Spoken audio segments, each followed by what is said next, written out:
metaphor I like to use is like this. We're all flying together on a giant plane across the country, and all of you start to get sick. And I'm the doctor on the plane. And I'm in the middle of a movie. I don't really want to necessarily treat all of you, but I know something that maybe you don't know, or maybe you're confused about, and I consider it my obligation, not my obligation because somebody's paying me or because I have a giant ego, which fair enough, maybe I do, but because what I know is actually a privilege. What I know allows me to help people, and that is why I do what I do. The thing that often gets lost in these conversations is the most obvious thing, which is, and I know this because I've been through this with families for 15 years. The most obvious thing is that you have suffered a loss. You have suffered a trauma. And before we get into the nitty-gritty of your situation and my discussions about what you might do or might not do under the circumstances, I want to say, because I've been through this, as I said, with families for 15 years, I'm sorry. I'm sorry that you've lost what you've lost. I'm sorry that you've been through what you've been through. And I and many other people like me across California have done what we can do over the last few weeks to help. And I will personally, my firm and others like mine will continue to do that as long as necessary. So I'm the guy on the plane, and I start looking around, and I see a bunch of people who are sick, and I think, oh God, I guess I have to stop watching my movie and take care of people, and that's my privilege.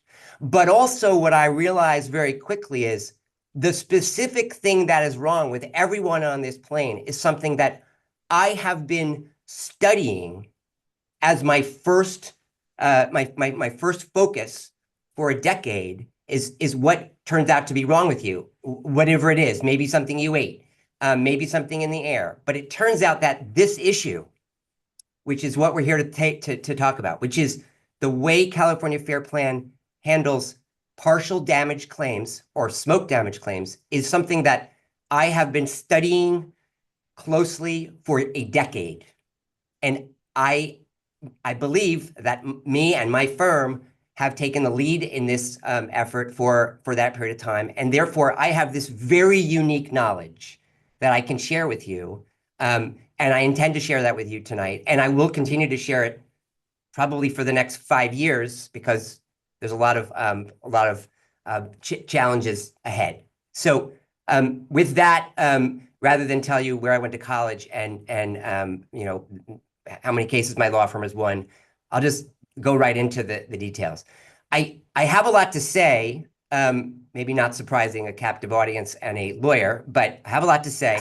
I'm going to try to say a lot sort of in a short period of time. I'm also going to post a few handouts in the chat, which I'll also put on WhatsApp and I'll put on the internet, and we'll get them circulated, which will give you a little more detail into some of these areas and also provide you with concrete language to use in communicating with Fair Plan. Because one of the challenges is they know everything, they're the experts, and you are consumers. So I'm going to empower you with very specific things to say to Fair Plan to try to get you some relief. So let's start at the absolute top. What is Fair Plan? Fair Plan is not an insurance company. Fair Plan is a risk pool. Fair Plan is an administrative body, an association, unincorporated, that was established essentially to ensure that people who couldn't otherwise get insurance get property insurance. It was intended to be a tax.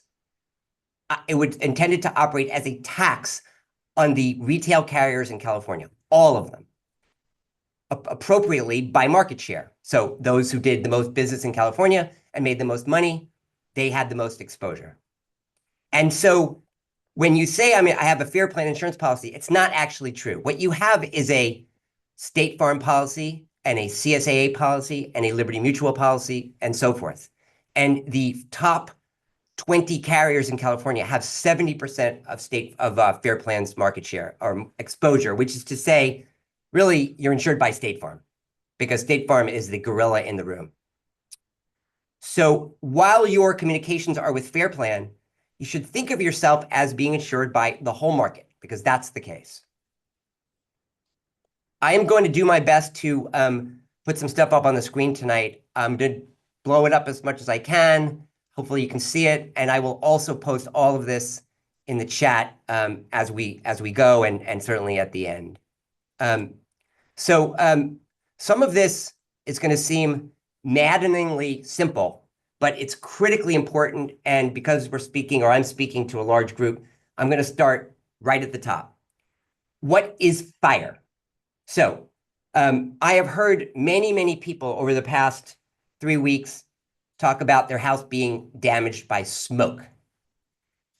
And that is incorrect. There is no such thing as smoke. Smoke is like mayonnaise or sky. Smoke is an amalgamation of physical properties. So really, when you say smoke damage, what you're talking about is fuel.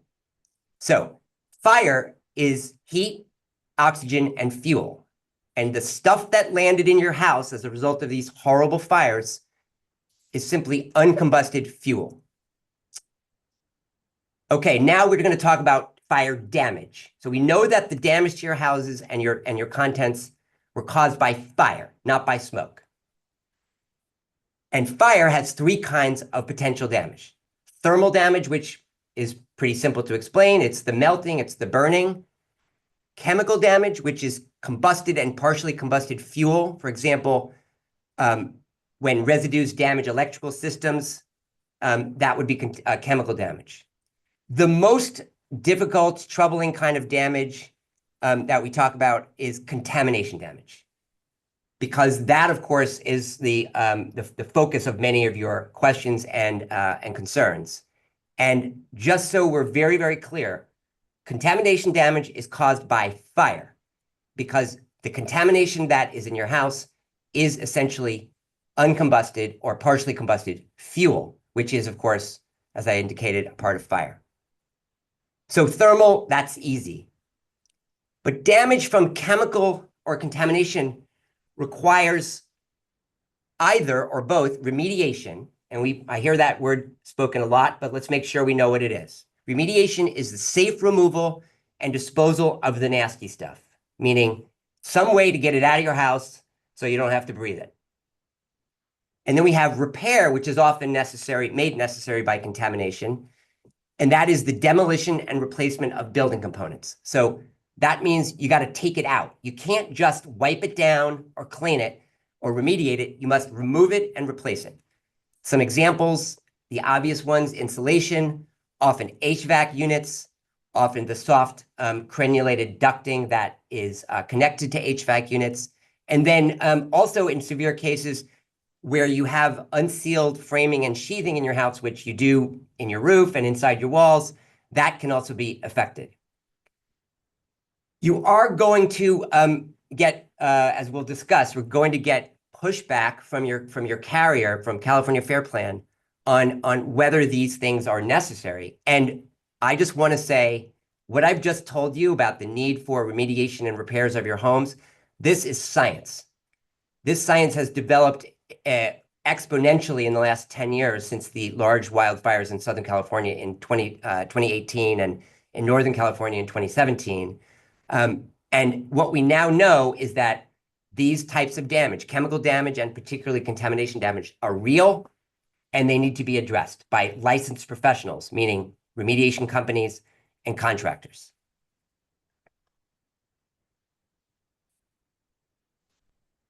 So the heart of the matter today is the question of how your carrier treats contamination and chemical damage caused by fire, and in particular by wildfire, which of course is what you've all experienced. And unfortunately, California Fair Plan, driven, in my view, by nothing other than simple greed, has chosen over the years to limit its coverage for the type of damage that you've experienced. That is not true, or it hasn't been true, of the same carriers that fund Fair Plan. State Farm and Nationwide and AAA, they pay for this kind of repairs. But California Fair Plan has chosen not to.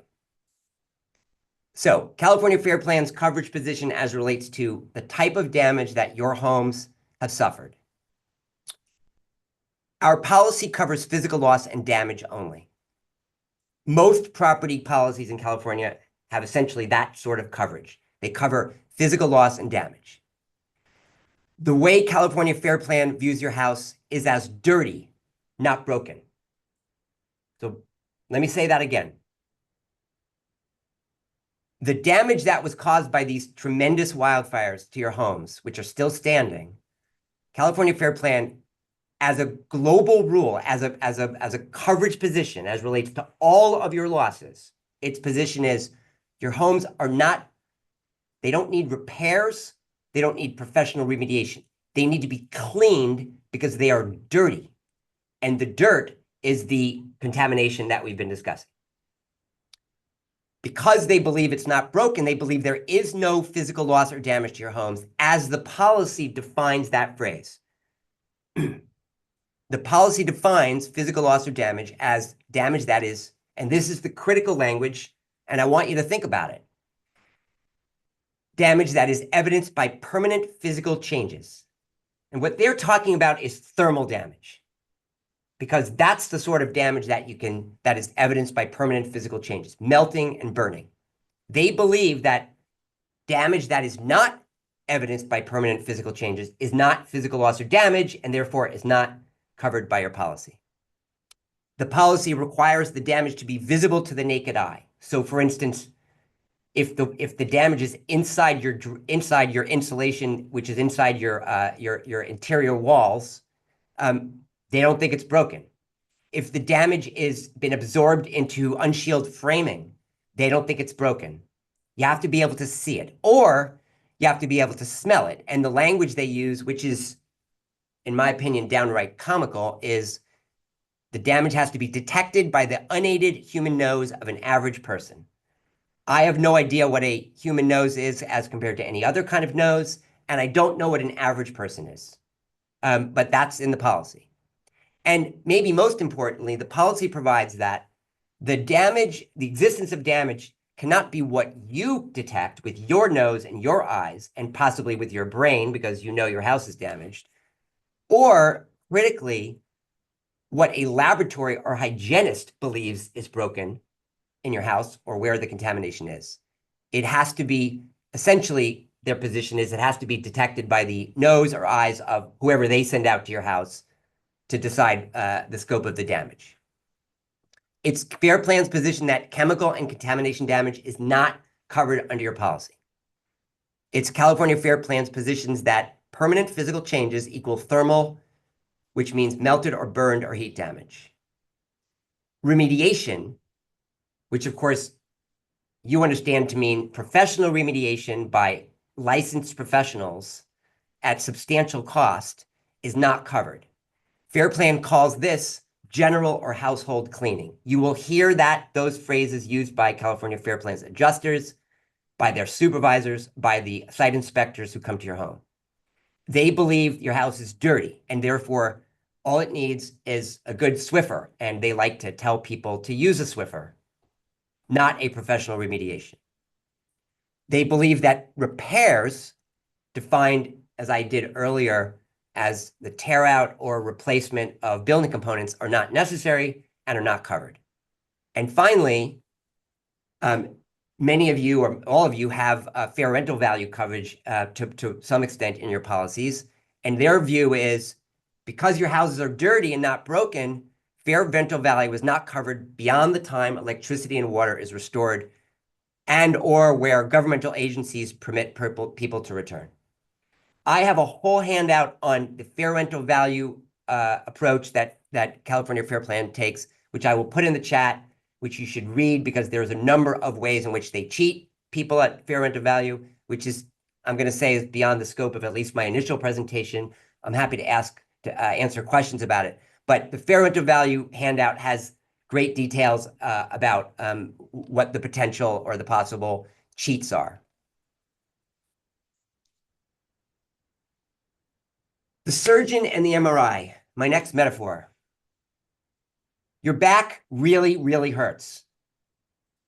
you go to see a very high quality orthopedic surgeon, of which there are a large number in your area. And you say to the surgeon, my back really, really hurts. I want you to operate on me. If the surgeon would like to stay out of jail, the surgeon will say, can you please go get an MRI? Because I would like to know what's wrong with you, where to operate, and also whether my operation is going to do you any good. So the equivalent here is the testing by a licensed hygienist. The surgeon is the contractor who's going to do the work on your house. You may well have had inquiries from or estimates by licensed remediation companies, some of them very, very good. Also, you may have had inquiries from contractors wanting to do work on your homes. Also, maybe very, very good. But without the MRI, without a scope of damage to your house and to your contents, it is not possible, in my opinion, in my experience, for you to really understand what's wrong and how to fix it. And so the contractor and remediation company really, as the surgeon, should be asking you for the MRI, which is the testing by a licensed hygienist. And I'll get into more about that in a moment. In California, there is no such thing as an insurance claim. We hear this all the time. I made a claim.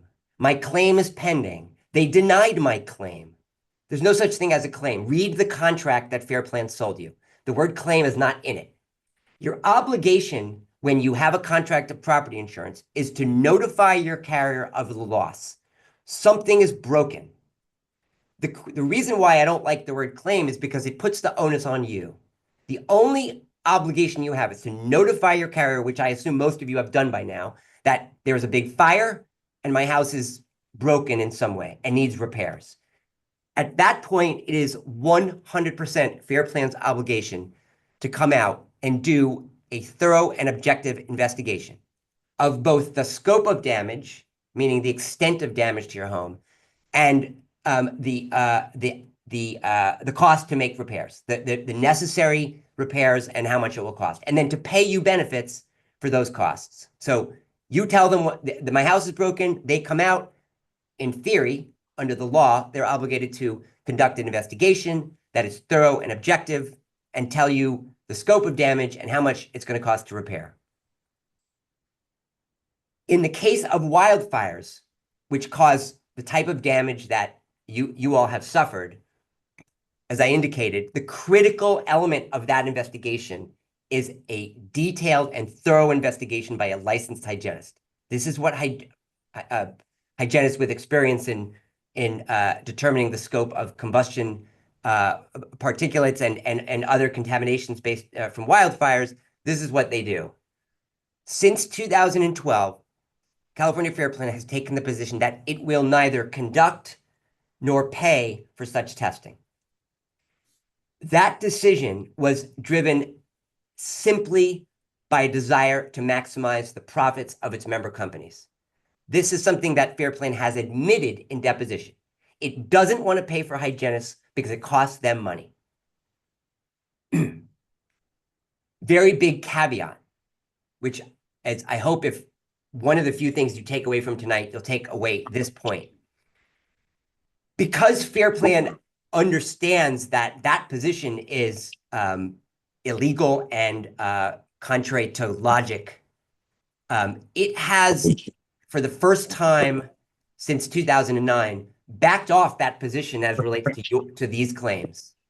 I have not seen an example in which they've actually done testing, but they have issued a guidance for the first time where they say, on a case-by-case basis, we will consider testing. For that reason, and here I say, they've seen the light. I doubt it, but who knows? So I strongly suggest that everybody ask California Fair Plan to either pay for the testing that you've already done or to do their own testing. In a handout that I will share with you, I have proposed language you can use to make that request, which has very specific requests as to the scope of that testing. Because You don't want bad testing. You want adequate testing. Assuming that Fair Plan continues down this road of refusing to test and or pay for testing, it is my advice. I have provided this advice to everybody who's asked me, and that's been hundreds and hundreds of folks over the last few weeks. In order to understand the scope of damage at your house, you should have an appropriate sampling done by a licensed hygienist. That costs money, and in some cases, a lot of money. And all I can say is, because of the nature of the insurance that you have, if you can do it, do it. If you can't do it, that's unfortunate, and I'm sorry, but in the end, the investment, I believe, will serve you. Get the MRI if you can. Some of you, maybe most of you by this time, have had somebody at your house. That person has described him or herself as an independent adjuster.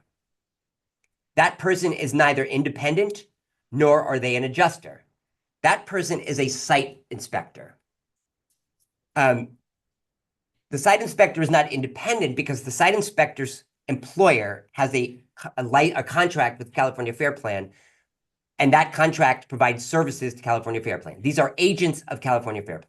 They are working for California Fair Plan. In most cases, they only work for California Fair Plan during disasters like this, and they're inspecting, hundreds and hundreds of homes, and they are under very, very strict guidelines from California Fair Plan as relates to what they're doing. So I strongly recommend you do not consider these folks independent. That doesn't mean they're bad people. Some of them are highly competent, but they're not independent. Neither are they adjusters in the sense that they don't adjust anything. They're not in a position pursuant to California Fair Plan's rules to make coverage decisions, to tell you how much money you're getting, or to make any decisions with regard to your claim. They can't adjust anything. They are site inspectors. They are trained on California Fair Plan's very narrow and restrictive view of physical loss, as I explained earlier. So when they come out to your house and they see the stuff, the soot, the char, the ash, the contaminants, the chemical damage in your house, they are seeing that through the lens of California Fair Plan's view that your house is dirty and not broken. And that is how they will understand the scope of damage. So they're coming at this with a giant bias because it's all seen through the lens of how California Fair Plan understands physical loss or damage.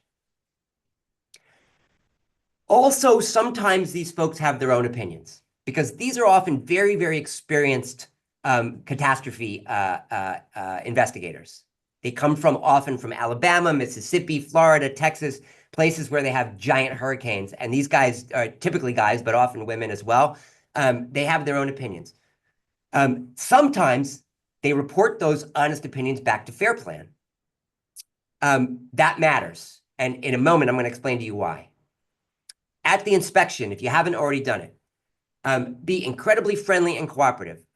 Every one of these people is incredibly stretched, and the nicer you are, the more likely they are to kind of be honest with you. Tell them where you think the damage is. You're not the expert, but there's no reason why you can't point them to certain areas and say, hey, look, my insulation got hit, this window was open, my HVAC was going on, anything you know about the specific circumstances of your loss that will help that adjuster do the investigation. Ask a lot of questions.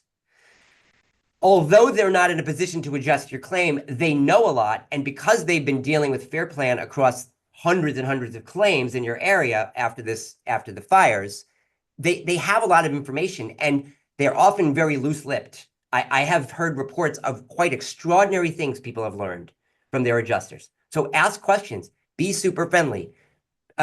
Also, critical, and this is true of this inspection and everything else that happens in your claim. Take notes, take photos. If the adjuster doesn't mind, do a voice recording or even a video. I'm not saying have a dispute over that. I'm saying do your best to make a record of what's happening. That is true throughout the claim. Communications with Fair Plan should be in writing. If they're on the phone, they should be immediately confirmed by email. All communications about anything. Fair Plan has a notoriously poor record-keeping system. I've litigated claims with them for 10 years and been just stunned at what they just lose out of carelessness. So make a record, make sure things are confirmed in email. Take very careful notes of everything that happens. That will help you. After the inspection, so as I indicated earlier, sometimes these adjusters send California Fair Plan a report that says like this house is really, really badly damaged. You should pay these people a lot of money. It should not surprise you that what Fair Plan does with that report is puts it in its file, ignores it, and pays nothing or very close to nothing. In California, after a loss, you are entitled to make, and the phrase, a claim-related documents request. This is a very powerful right. I suspect that 98% of you have never heard of this before, which should indicate to you the type of carrier that you have your coverage with, and that is because they are obligated to inform you of this right. The statute requires California Fair Plan to tell every one of you, you have a right to make a claim-related documents request and to explain it, but they never do. The reason this is so important and critical for all of you to do is because those reports that go from the site inspector to California Fair Plan, those are claim-related documents. And if you have a report that says your house is really badly damaged and California Fair Plan ignores it, well, you're in a very strong position. I have a handout which has very specific language for you to use. Just copy and paste it, send it over to your adjuster. I recommend doing that after your inspection, really no reason to do it before, but that will require them to send you reports, photographs, and communications with their site inspector and others throughout the life of your claim. And that will give you, as much as is possible, a window into what California Fair Plan is doing.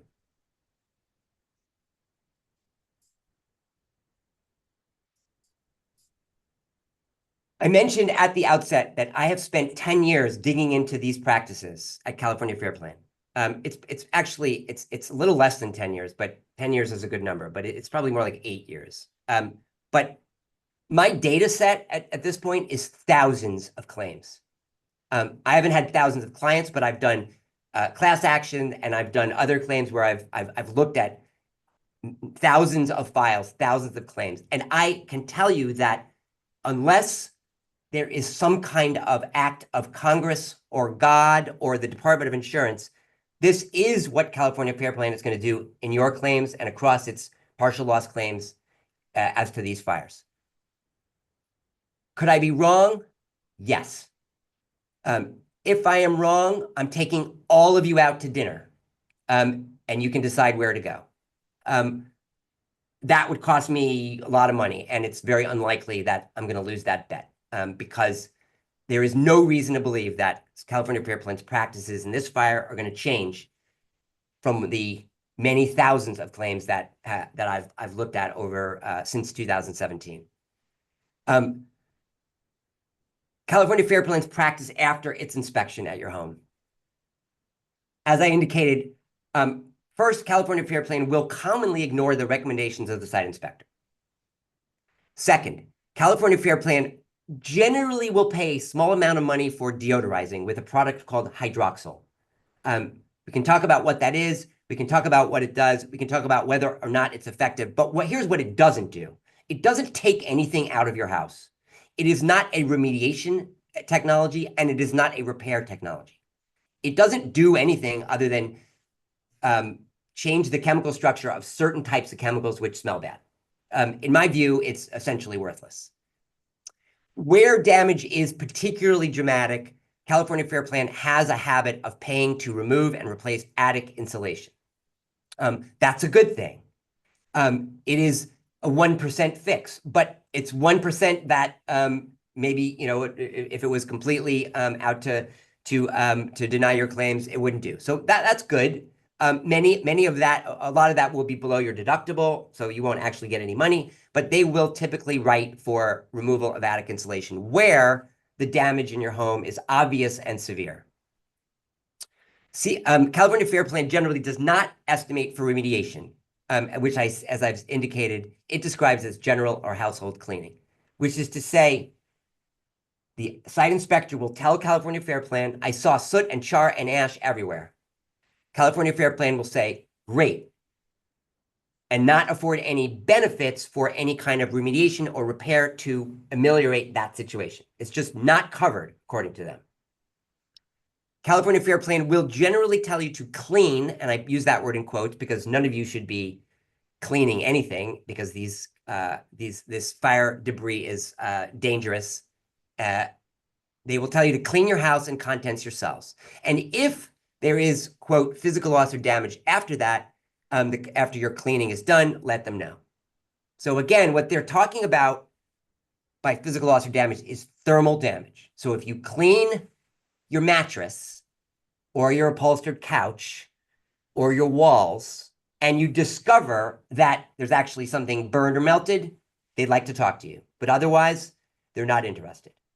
When I've seen in the WhatsApp chats and elsewhere, people talk about my policy has coverage for smoke damage, they're 100% right.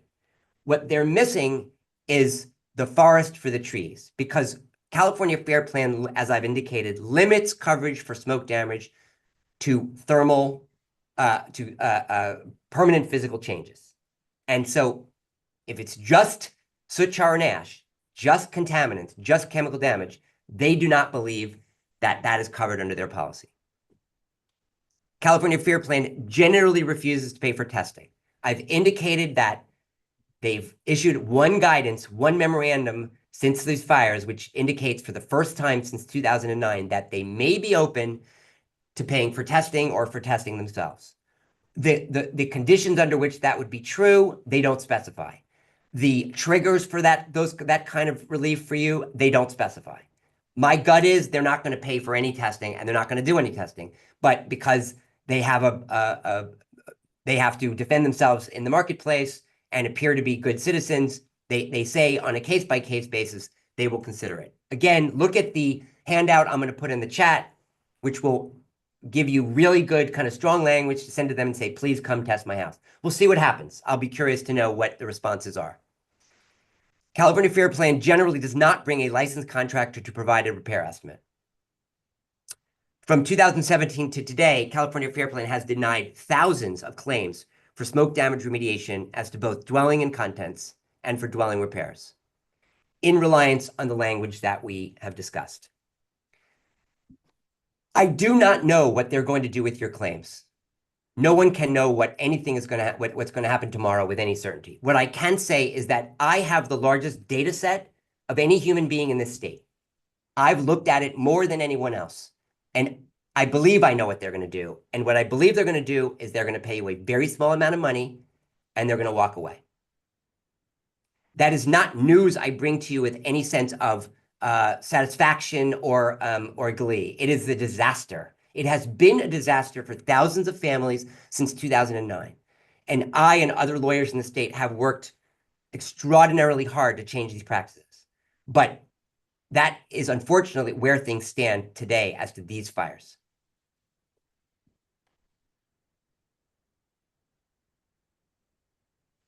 It is my educated and experienced and hopefully relatively intelligent view that all hope is not lost.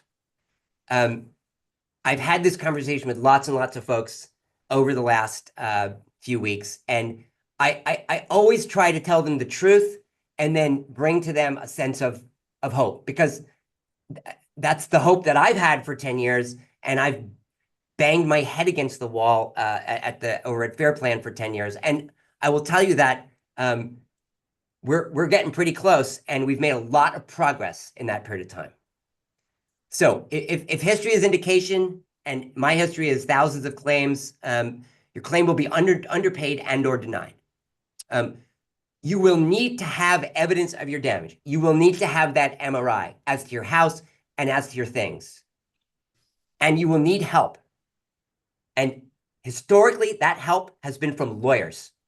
And while I am in no way here to sell my services or to take anyone's money today, I can tell you based on my experience that the only help that has been effective over the last 10 years for thousands of people like you has been lawyers and lawsuits.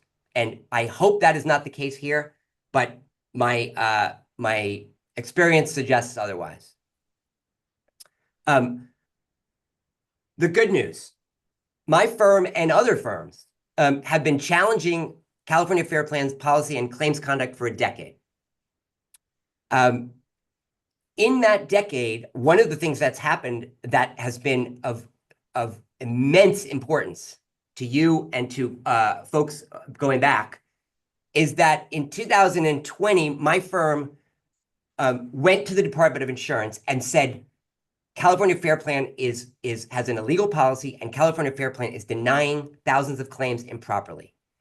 And the Department of Insurance conducted its own independent, neutral investigation into those issues and concluded that what I was saying was correct, that the California Fair Plan has an illegal policy and has improperly, illegally denied thousands of claims over this period of time. Why are we still in this situation today? The Department of Insurance in 2022 made final findings as to these issues. So why are you facing these issues today? And the answer is, we have a Department of Insurance that has refused to take action. And I cannot explain why that is, but there's no denying what's occurred. And one of the things that you can do to help yourselves and your community is to ask that question of the Department of Insurance. Why hasn't the Department of Insurance enforced its findings in 2022 as to these issues? Setbacks. Last week, there was a very, very bad court decision, which doesn't have to do with the sort of policy you have, but it talks about the smoke damage and arguably emboldens carriers to limit their coverage for these kind of claims. I believe that ultimately that decision is going to get thrown out, but it's certainly terrible timing. What can you do? Stay on top of the news. Things are happening very quickly. There's court cases pending that are going to come to fruition this year. We hope the Department of Insurance and or the legislature will take action this year on these issues. Things are in flux. I can tell you that there's never been an event like these fires, not in California history. It's not that there haven't been very large wildfires or that there haven't been thousands of people who've lost their homes, but the amount of loss here is going to dwarf anything in California history. And it probably will not come as a surprise to you that the population of people whose homes were destroyed and or damaged in these fires is different than in any fire in California history. And the nature of the people involved and the amounts of money and the types of homes matters. In a world in which money and power and position matter, that matters. So to the extent you can bring to bear pressure on the Department of Insurance, the legislature, the governor, local politicians, do that. As I've indicated, get the testing, get the MRI, and submit it to California Fair Plan and ask for reimbursement. Have a licensed contractor inspect your house. Some ideas about things that are often damaged that people miss. Double pane windows often are impacted by heat. Even if you can't see it right now, eventually they will form condensation inside because the gases inside are expanded by the heat of the fire and often are escaped through imperfect seals. Get a roof inspection. Roof paper can often be impacted, and be aware of the condition of your roof and your attic over the next year. This type of damage can often develop because we're talking about corrosive damage. We're talking about roof paper and other materials being made brittle by the fire. We see roof leaks very, very commonly after these fires. Home looks completely untouched, but suddenly and the roof is 5 or 10 years old, but suddenly you got roof leaks, and that's fire damage. Have someone investigate or look at your electrical systems. This fire residue contains highly acidic chloride anions and other acids, and they often do damage to electrical systems, both high voltage and low. So your internet system, your stereo system, your microwave oven, you want somebody to come in and check that out. Probably that's a down the road piece. With your contractor, have the contractor review your hygienist report and establish a scope of remediation and repair.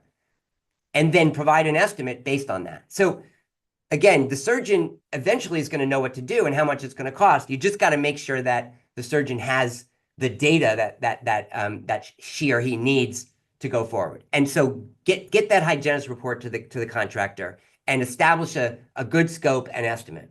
Submit that to Fair Plan. Do a price contents inventory. This is a lot of work, but certainly as relates to your soft goods, your mattresses, your upholstered furniture, your carpeting, your drapes, your linens. In houses that have been severely impacted by fire debris and residues, most of those items are total loss. I strongly recommend you make a priced inventory and submit it to California Fair Plan. As relates to fair rental value, I'm afraid to say that for many of you, California Fair Plan is going to pay for a few months and that's it. So push back, depending on who you are.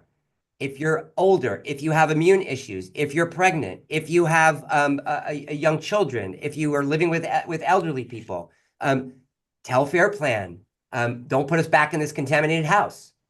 Now, is that going to work? I doubt it, but you will have established the communications that you've communicated to Fair Plan that cutting off your fair rental value under these circumstances is malice. There is a odd and illegal appraisal provision, which is in your policy, which is separate from the standard appraisal provision in California insurance policies. The standard appraisal provision in California insurance policies is essentially an alternative dispute resolution process to settle disputes over the amount of a loss. So you have a water loss in your house. The carrier wants to pay you $100,000. Your contractor says it's going to cost $300,000. You have this alternative process and you arrive at a number. The standard appraisal provision in California cannot be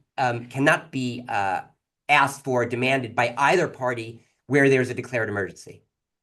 But California Fair Plan built into its fire policy, its smoke damage provision, a very odd, we call it smell appraisal, which is essentially you have an appraiser, they have an appraiser, and there's a neutral, and you go out and you smell around your house and decide whether anything's damaged. The provision is a trap. It's illegal, and I strongly recommend nobody ask for it.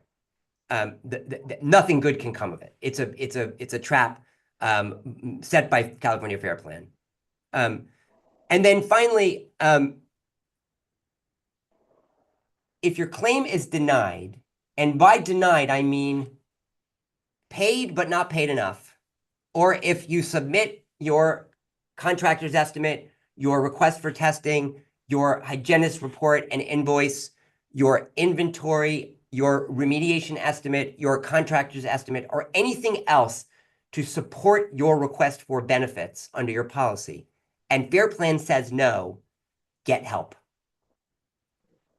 That can be, you can of course seek assistance from the Department of Insurance. My experience with that process is that it's frustrating and ineffective, but I have no objection to it.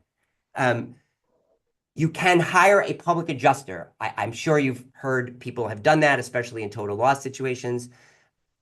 In the Fair Plan situation, because of their coverage position, that has not been very effective because the public adjusters generally don't make any money and are not very happy. They're typically ineffective because Fair Plan's position is they don't pay these claims, which leaves lawyers.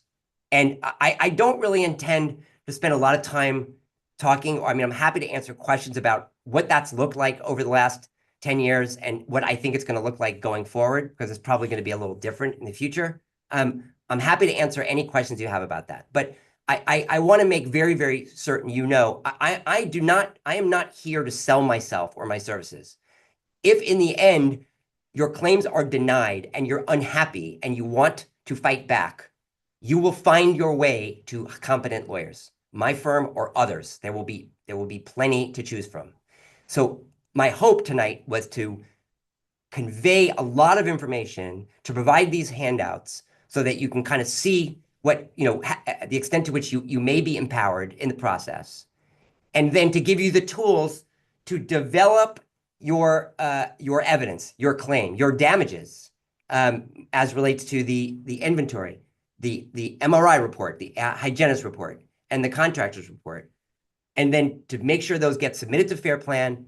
And then if you end up in a situation in which you need help at the end because you don't have anywhere else to go, then you make your decision about the future, whether that means joining a lawsuit or not. I think both would be very rational. Nobody needs or wants the stress of that process. And my experience over many, many cases and many, many years has been that is the avenue that Fair Plan has left to people to obtain relief. Mark, I talked for 45 minutes. I appreciate you all listening. You look, at least the folks I can see on the screen, you look like you're still with me. So I would, and I've done a few of these already. Typically, the questions are extremely thoughtful and useful for everybody. The one thing I would say is that we did intentionally limit this Zoom to the specific types of claims we're talking about here, which are partial damage, Fair Plan claims, which are very unique and which I've spent 10 years investigating and litigating. So if we could limit it mostly to that, although I'm happy to talk about, for instance, fair rental value and other things sort of as part of that. Okay. So are you able to pull up your chat, Dylan? Yes, I have it here. Okay, so thank you very much. That was really informative. Anybody, we're gonna go through the chat list, and then if you've posted your name, we're gonna go in order of this, unless you're really have to jump off for an emergency, then put some asterisks next to your name. There's a few questions written in here. I'm gonna start with Azita. Can you unmute Azita, or do I have to help you with that? Let's see. Let me see if I can find her. I saw her earlier. Excuse me. Let's see. Can you put up your hand, Azita, so I can find you in the list here? Oh, there we are. I think I just saw you. All right. Here we go. No?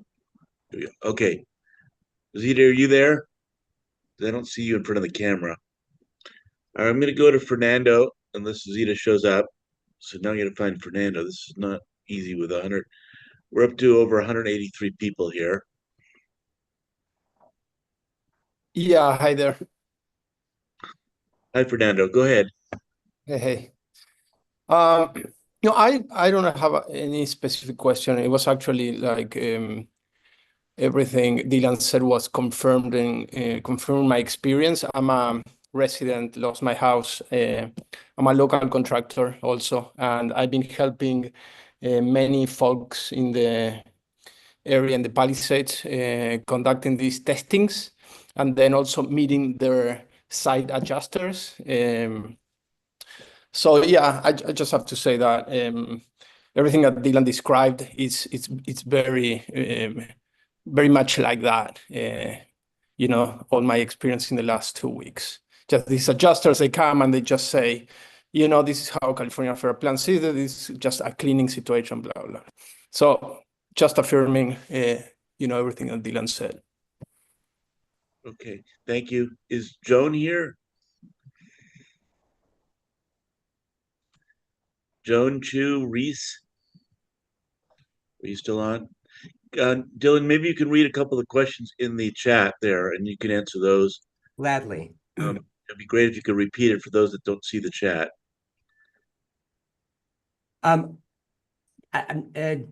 Damien, it's a long one. I'm not totally sure I see a question.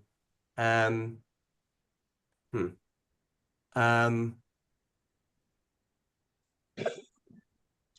one of the things they're asking, Sorry. where is the attachment? Are you going to put that in the chat, or how are they going to get that? I sent put all 4 attachments into the chat. Okay. Hey, Dylan. Yes. I'm Damien. This was a letter that was sent to me by my California Fair Plan adjuster, which basically stated what you just said, that they don't recognize smoke damage and that a house becomes habitable as soon as the evacuation order or utilities are restored. So I was just providing that as what I've received. We've seen, because of the work that my firm has done over this last nearly a decade, we've sort of been a clearinghouse for a lot of the stuff, and we started to see these letters. We call them reservations of rights letters. They're silly letters that carriers send when they believe they're going to have a fight. And it's amazing that they're sending them already because they haven't even adjusted these claims yet. They haven't denied anything, but they're sending basically a heads up. Everything that you just heard from me, this is what we're going to do. And as I said, I have no indication that they're going to change their practices for these fires, and these letters confirm it. I've seen versions of them. I've seen partial denials already, but we're pretty early days, so I don't expect to see sort of the full-on denials for a relatively short time. The minute you send in anything that asks them for money, meaning not just a general, hey, could you pay me, but here's a remediation estimate, here's an inventory, here's a hygienist invoice, you're going to get a denial letter. And that denial letter is going to cite the physical loss language, the permanent physical changes language, and it's going to cite, and this is important, it's a little weedy, but I'm going to turn you all into insurance experts tonight. They're going to cite a portion of the smoke damage provision, but not the whole thing. And you're going to notice that. And you're going to wonder, well, wait a second. What about all that language about human noses and unaided eyes and laboratory testing? And that's not going to be in the letters. And the reason for that is because as part of the litigation that my firm has been conducting forever, seems like, California Fair Plan made, in order to defend itself and avoid certain kinds of liability, California Fair Plan made representations under penalty of perjury to a court in which it says, well, we're not really relying on that language anymore, so we're going to take it out of the letters. It doesn't help you because they're still going to deny your claims because of their view of what very narrow, restricted, and illegal view of what physical loss or damage is, but it has disappeared from the letters. The letters that they sent to folks in 2022 and 2023, all the way back to 2017, all of those letters contained the full provision, but now it's disappeared. Okay. There's somebody asked about smoke damage endorsements. If you could address those who have bought those. I don't really know. I've seen people say remark about this, about sort of extra coverage about smoke damage endorsements. I mean, as far as I understand it, there's no smoke damage endorsement in the California Fair Plan policy. There is a smoke damage. There are listed perils. So this is what we call a named peril policy. It covers the perils that it identifies, and it identifies first fire, then explosion, and then this peril that California Fair Plan made up called smoke damage, which is, as I said right at the start, and it's something that you should drill into your brains, it doesn't exist. There's no such thing as smoke damage. There's fire. And the damage done by fire includes what Fair Plan is talking about, which is chemical and contamination damage. That is fire damage.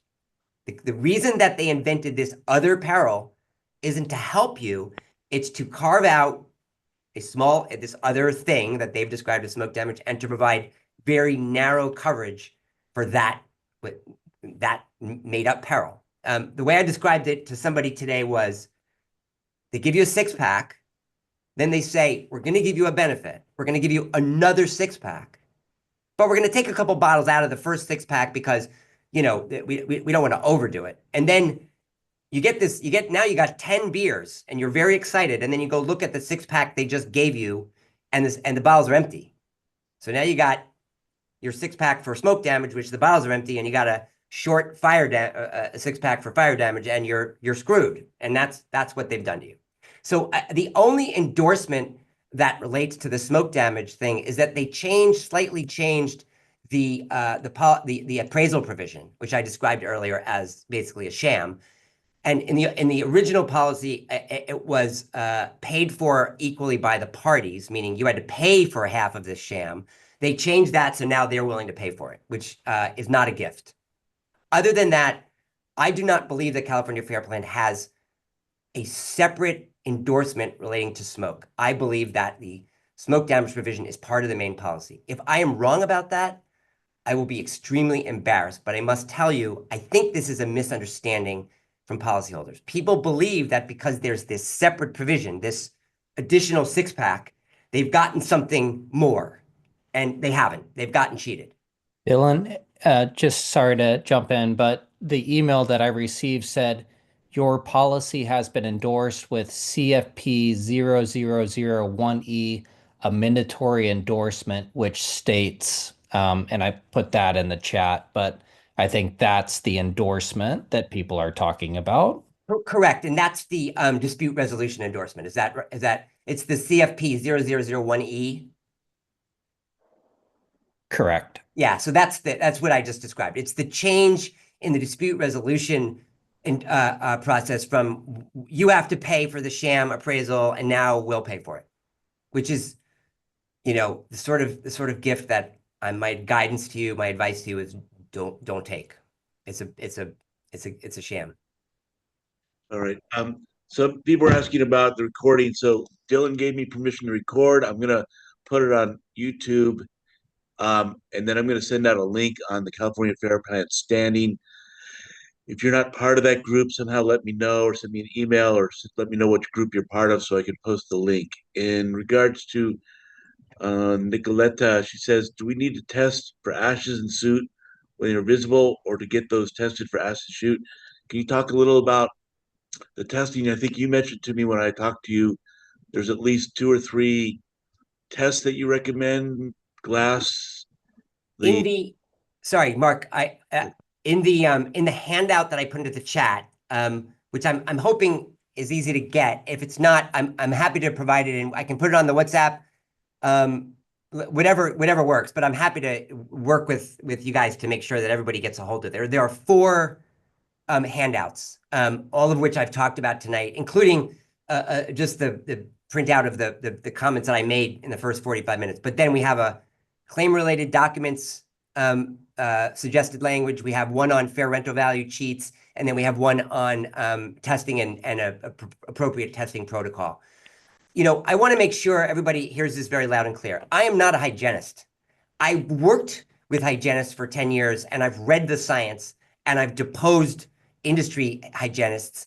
So, I know a lot, but I'm not a hygienist, and it always makes me very nervous to give people, detailed guidance on this. What I can do in the handout that I provided is give you the best information that I have from the folks I trust.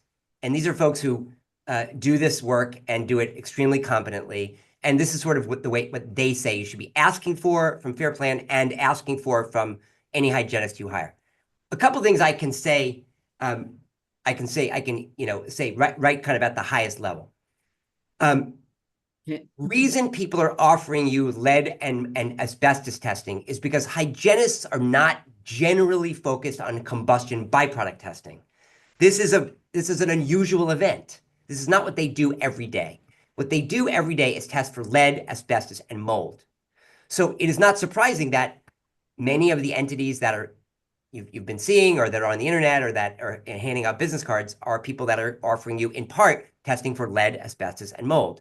You do not need lead, asbestos, and mold testing. Don't pay for it. It's a giant waste of your money. The fires do not result in asbestos contamination. There's no evidence of that.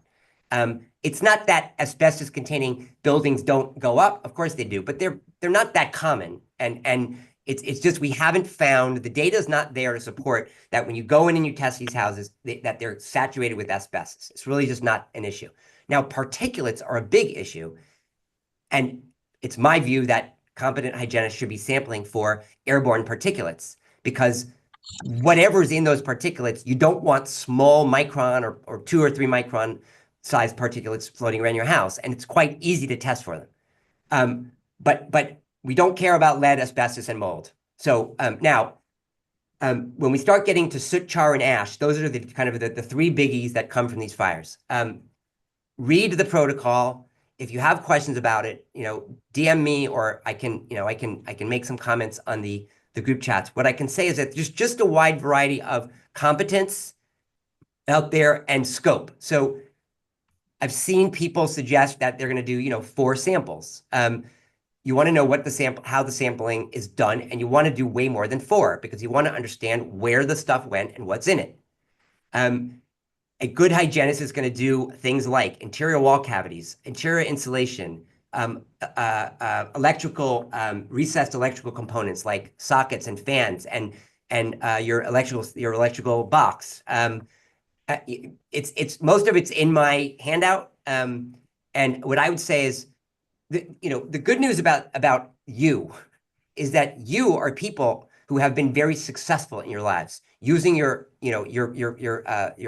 high level of intelligence. So don't abandon what got you to where you are now. Use your brains. I mean, talk to a lot of people, figure out what other people are doing, read my stuff. Don't believe necessarily what I'm saying, but talk to a bunch of people and figure out what makes sense. Ask questions. Have you done combustion byproduct reports before? How many times?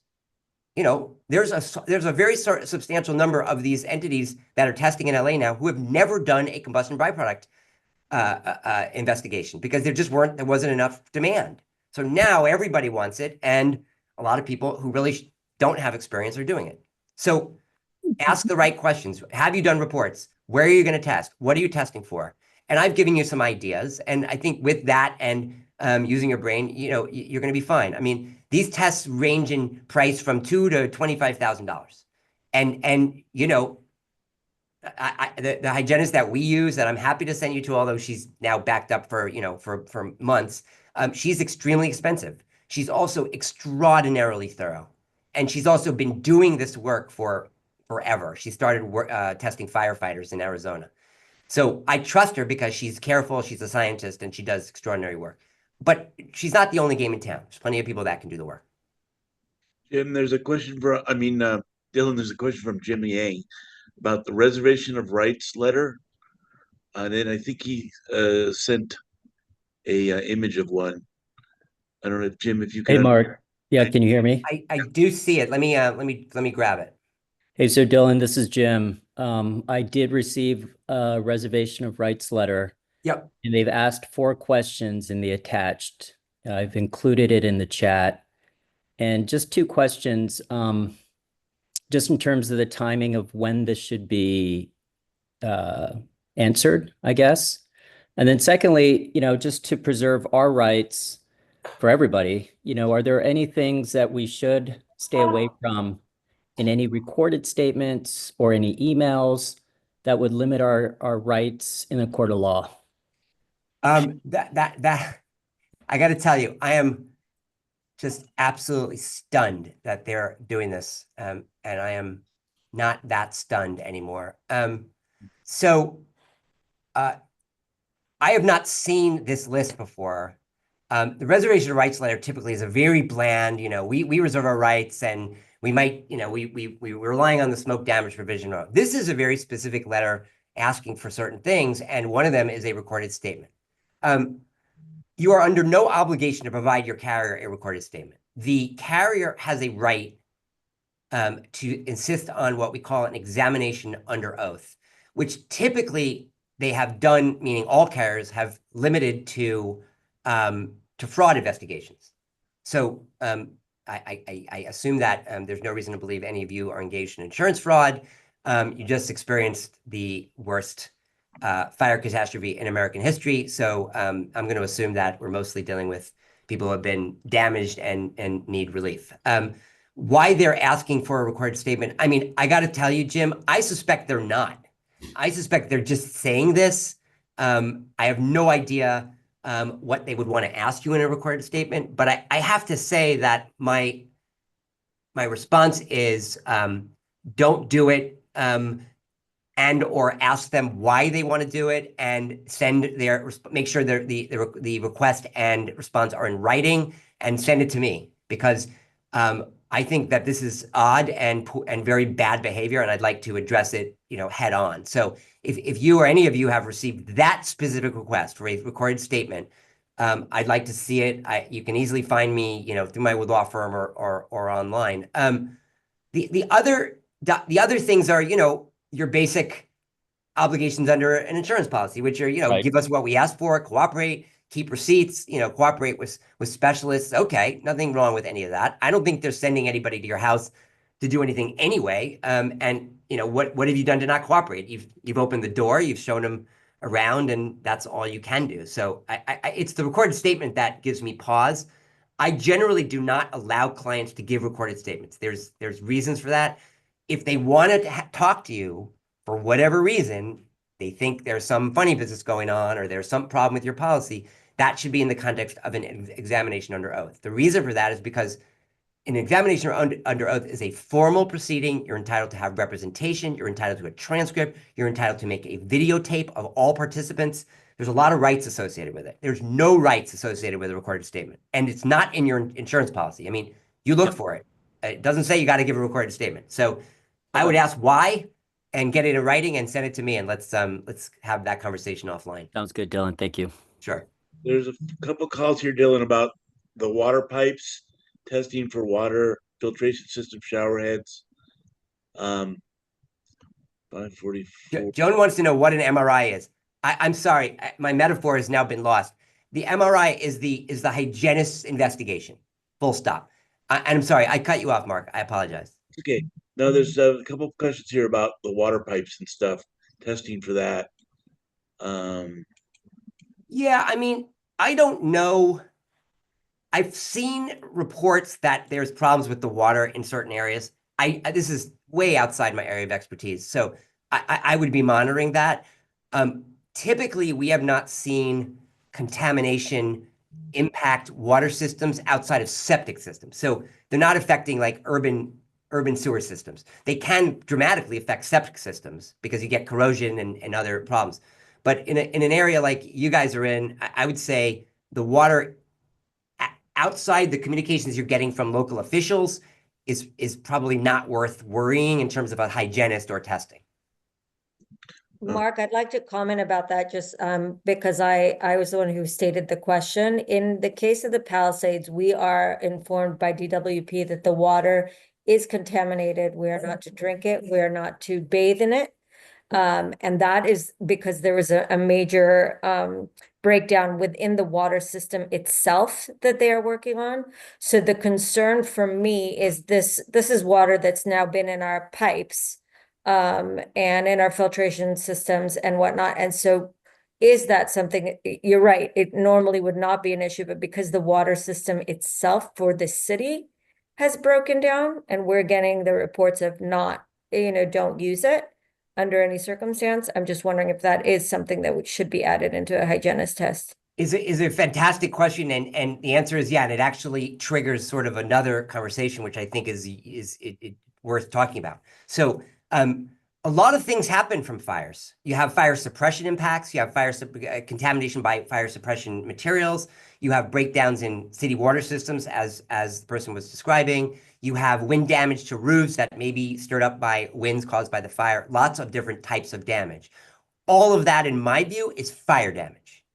Fair Plan is likely to take a position that some of that is not covered because it's not fire damage. Maybe it's wind damage, or maybe it's water damage, or whatever, damage from the contamination part of the city. My view is that the cause of all of that is fire, and fire is covered under your policy. So if you get feedback from or pushback from Fair Plan as relates to any kind of coverage issues, meaning any damage that you find or believe has impacted your house, from the type of damage that was just described to roof damage and other types of damage, your response should be uniformly, that's caused by the fire, and I have a fire policy, so pay my claim. Now, as relates to the specific question, sure, and I've seen the same guidance. I mean, one thing you should absolutely be making sure is to convey to Fair Plan that at least at the moment, you can't live in your house because you got no water. The fact that there may be contaminants in your water system which need to be remediated, okay. I mean, not something I've seen before, not something I've litigated with Fair Plan before, but 100% should be a source of investigation or target of investigation. Should be part of your claim to Fair Plan. The testing costs, the cost to remediate it. I honestly don't know how you fix that problem. Do you have to tear out the pipes? Can you flush it? I don't know. That's for contractors, plumbers, hygienists, and remediation experts to address. What I can say is it's damage. It's damage that is covered by your policy. And it is not cleaning.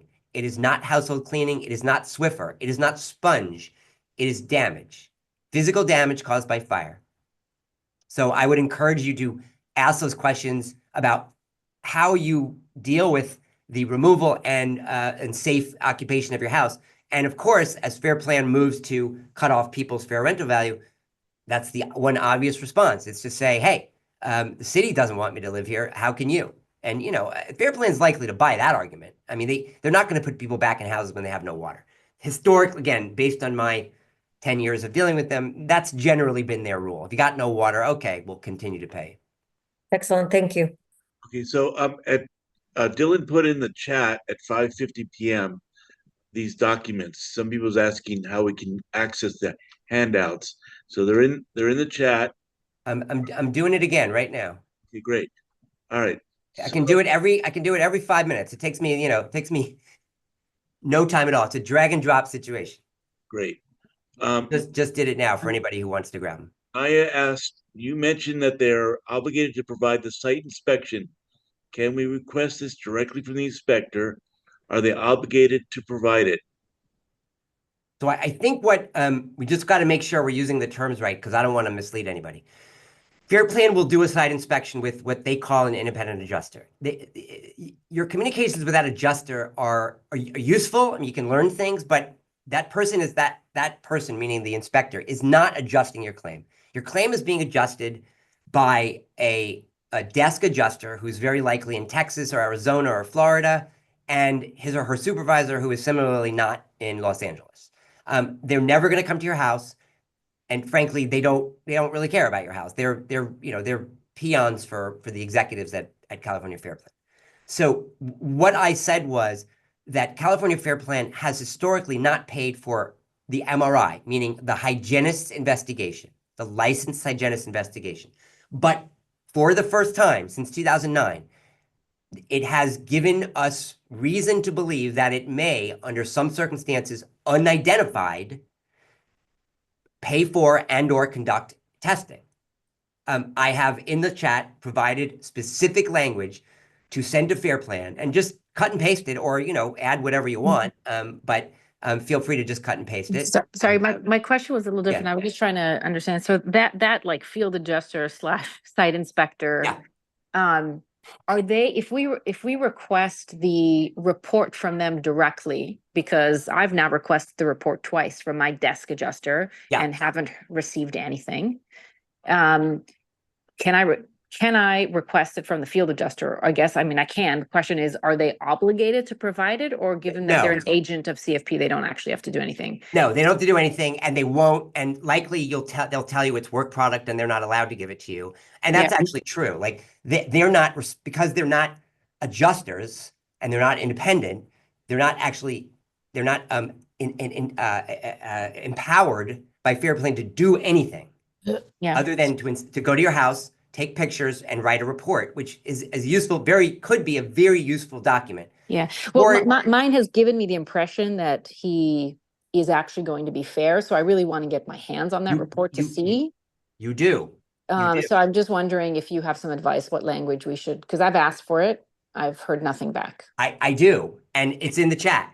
Okay. So, and very specific language, here's the good news. A year and a half ago, before any of this happened, I got tired of them hiding these reports and photographs and communications with these people who are obviously we should be hearing from, because they routinely, I see when I litigate these cases, I see that they get these reports and they ignore them.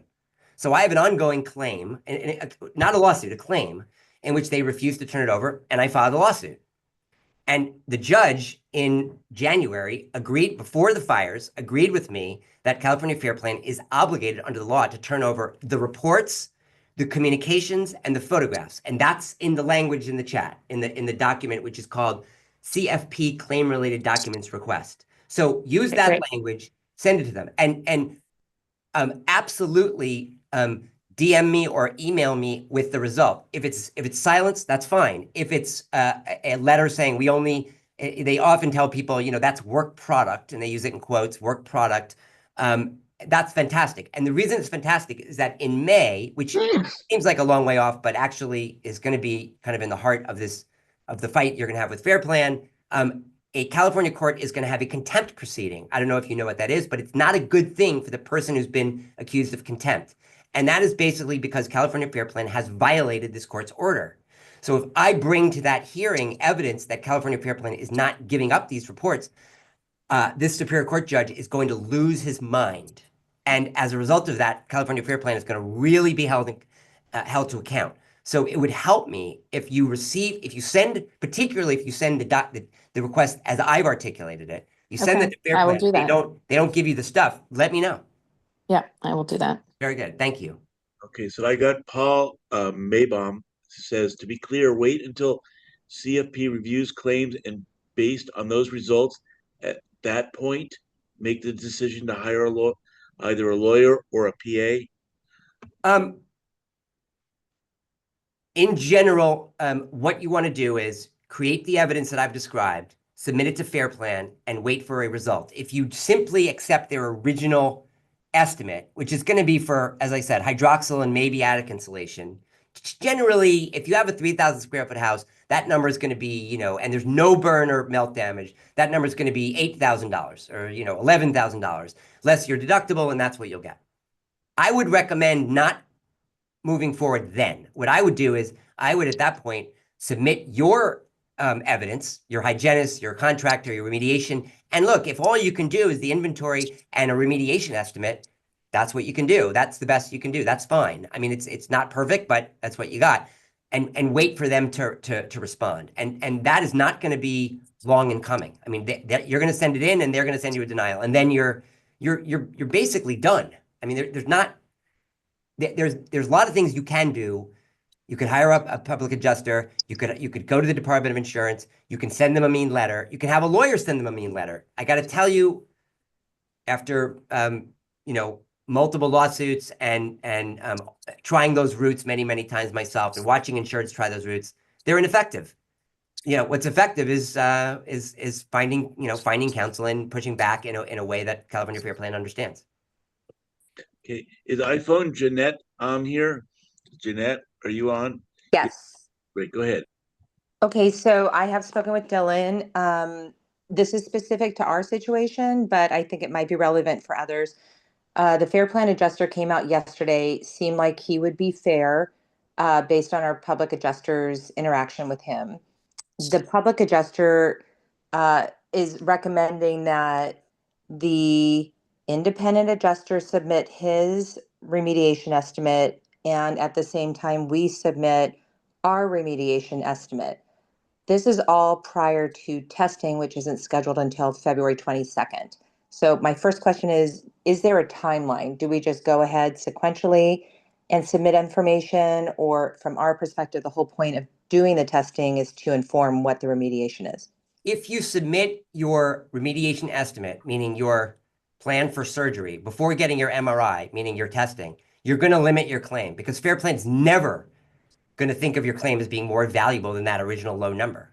The likelihood is that if you have testing done, the remediation estimate's not going to go down. It's going to go up.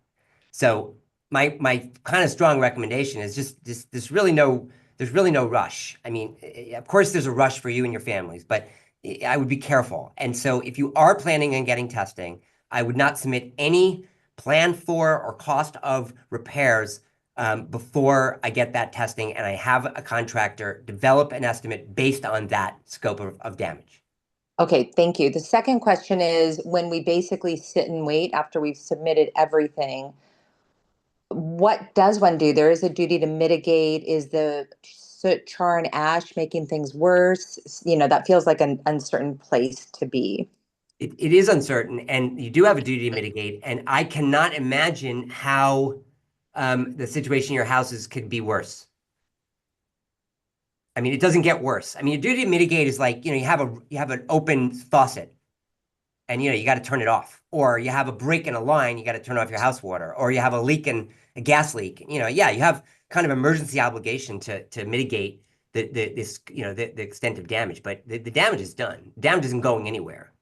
So it's not getting worse. Yeah, in my head, I'm thinking like artwork. What oil paintings and so forth. In my head, I'm like, oh, they're decomposing the longer they're not addressed or something. So Yeah. like, you could remove contents like that. That would be intelligent. I mean, I would very carefully have them tested. I'd very carefully package them. You wanted one thing I should have said early and often is, photographs, photographs, photographs, photographs, photographs, photographs. Video and more photographs. So just everything, take pictures of everything, of everyone who comes in your house, of every item of damage, of every item of contents. I mean, the good news is digital photographs, digital photography. So, you can take thousands of pictures, do that. So in terms of your artwork and items like that, which might well, corrode, I would definitely get them out of the house and maybe have them addressed in terms of restoration or cleaning immediately. Those are sort of specialized items. It's not going to really be true of your jeans and your your leather jacket. But sure, artwork, old instruments, those kinds of things. Yeah, that makes sense. Get them out of the house, have them assessed immediately, get a number for repair. That's the hygienist's scope is going to generally apply to contents, but not to specialized items like that. great, thank you. Okay, so Robinson's, in event of legal help after denial or underpayment, what is potential timeline and results? There is hi. It's a great question, and it's not a question I'm going to answer because we're living in a world of such extraordinarily imperfect information at the moment that it's like I'd be just shooting in the dark. I mean, the answer is lawsuits can take a long time. Lawsuits can settle overnight. Different lawyers have different approaches to litigation. Litigation is it's more art than science. In fact, it's not science at all. So my answer is, when you get to that point, do the same thing you've done all along. Use your brains, do your research, talk to a zillion people, find out, where the right place to go is, and then find somebody you trust. One thing I should say is that there is a very big difference between, I'm sure you've heard about in the past, you've heard about lawsuits against Edison and city entity, governmental entities. These are what we call third-party cases. And it's sort of like a car accident. Somebody rear-ended you. Well, in this case, if you live in the Alton area, Edison rear-ended you, and you can sue Edison. That really has no bearing on your insurance coverage. And the dispute that I'm talking about is what we would call a first-party dispute, which is a first party meaning a dispute with your carrier, with the person that you have a contract with. So we call that a first party dispute. And the lawyers who do the third party disputes generally are not equipped to do the first party disputes. I mean, there's exceptions, and the firm that my firm is going to partner with to do, to represent a lot of people who have contacted us over the last couple of weeks as relates to the Fair Plan claims, is actually a firm that does both, right? They will do also the third-party cases, but the disputes that my firm will be handling with other good firms around California are specialty firms that focus on first-party disputes. So when you do your due diligence, make sure you're not calling kind of the guy on the billboard with the PI thing. I mean, those people are very good lawyers, many of them, but they don't do what we do. First-party disputes is a very narrow practice area, and it's really limited to a very small number of lawyers in California. So figure out who's done it before, just like with the hygienist. Ask the right questions. Make sure you're hiring people you trust, and then you give over the reins and you hope for the best. The timeline, it's going to be dramatically impacted by the nature of the number of claims. And how Fair Plan deals with it and how the courts deal with it. It's going to be, I don't want to use bad language, but it's going to be a circus of litigation, unfortunately. And again, I'm been practicing law for nearly 40 years, and I know that no human being should spend their life in a lawsuit. It's not a favorable way to spend your time. It is, unfortunately, in certain circumstances, unavoidable. And I believe you're in that situation. But if I'm wrong, I will be happy, and I will shake your hand, and I will wish you well, and I will go off into the sunset. Where, by the way, I was heading when these fires happened, and I got turned around. Okay, so I've got a question from Shaw. It says, is the testing only helpful if a toxic contaminant is found, asbestos, cyanide, etc.? What if there is nothing significant found in the test results? So California Fair Plan is obligated under California law to return your house to its pre-loss condition. That's the rule. So the question of what's in your house is in a way less important from where in your house it is. Because, for instance, if there is soot, char, and ash inside your interior wall insulation, or in crenulated ducting that runs throughout your house, some houses, many houses, it needs to be removed because it's in there and it wasn't in there before. It's not dirt, it's contaminants. So even if those contaminants do not have cyanide or benzene or formaldehyde in them, they're in your walls and they need to come out. And in order to get those out, you got to demolish the walls. That's expensive. Some houses, the scope of damage will be less. In those houses, a very, very good professional cleaning by guys or girls in hazmat suits and respirators are going to go in and they're going to tear out your house and they're going to wipe it down and do a really good job. And maybe that's fine.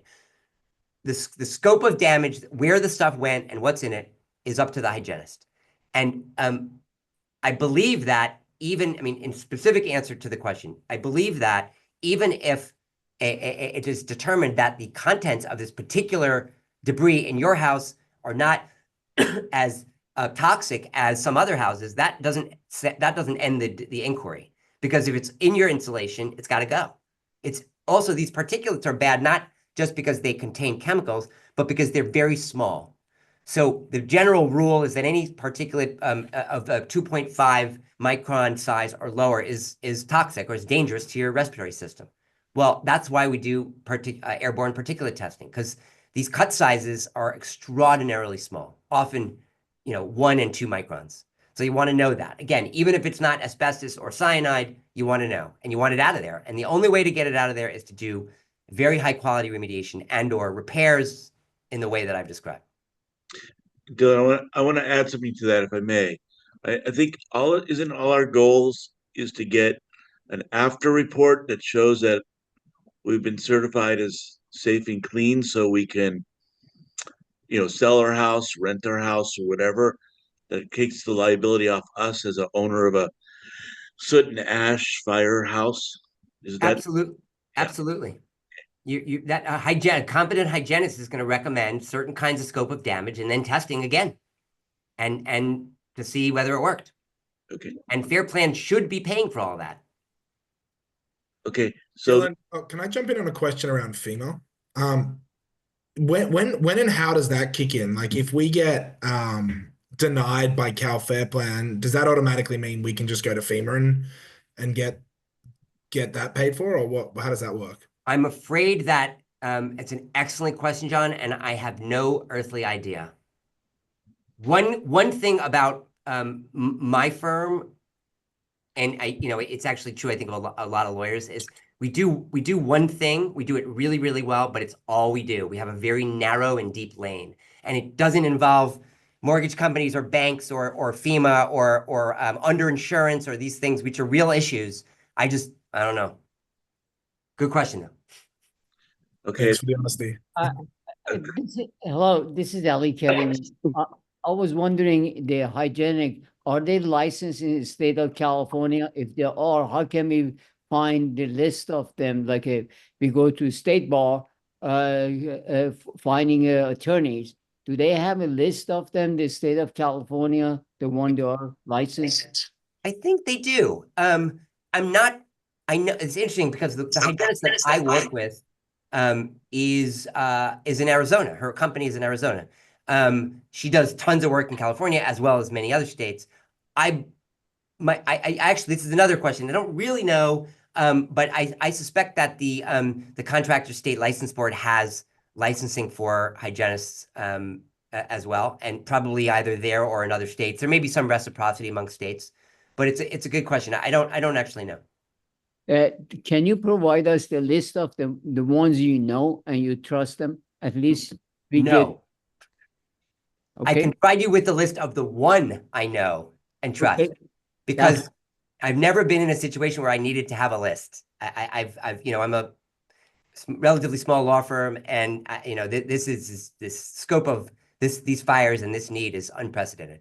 I think if you look at the testing protocol that I gave you guys, the language and the kind of the ideas in there, you'll get a pretty clear sense of what you should be looking for. But I am happy to give you the name of the company that we've used. What I can tell you is that my firm has no business relationship with this firm, so I just want to be very, very honest about that, or straightforward. This is not a referral that I have any financial interest in.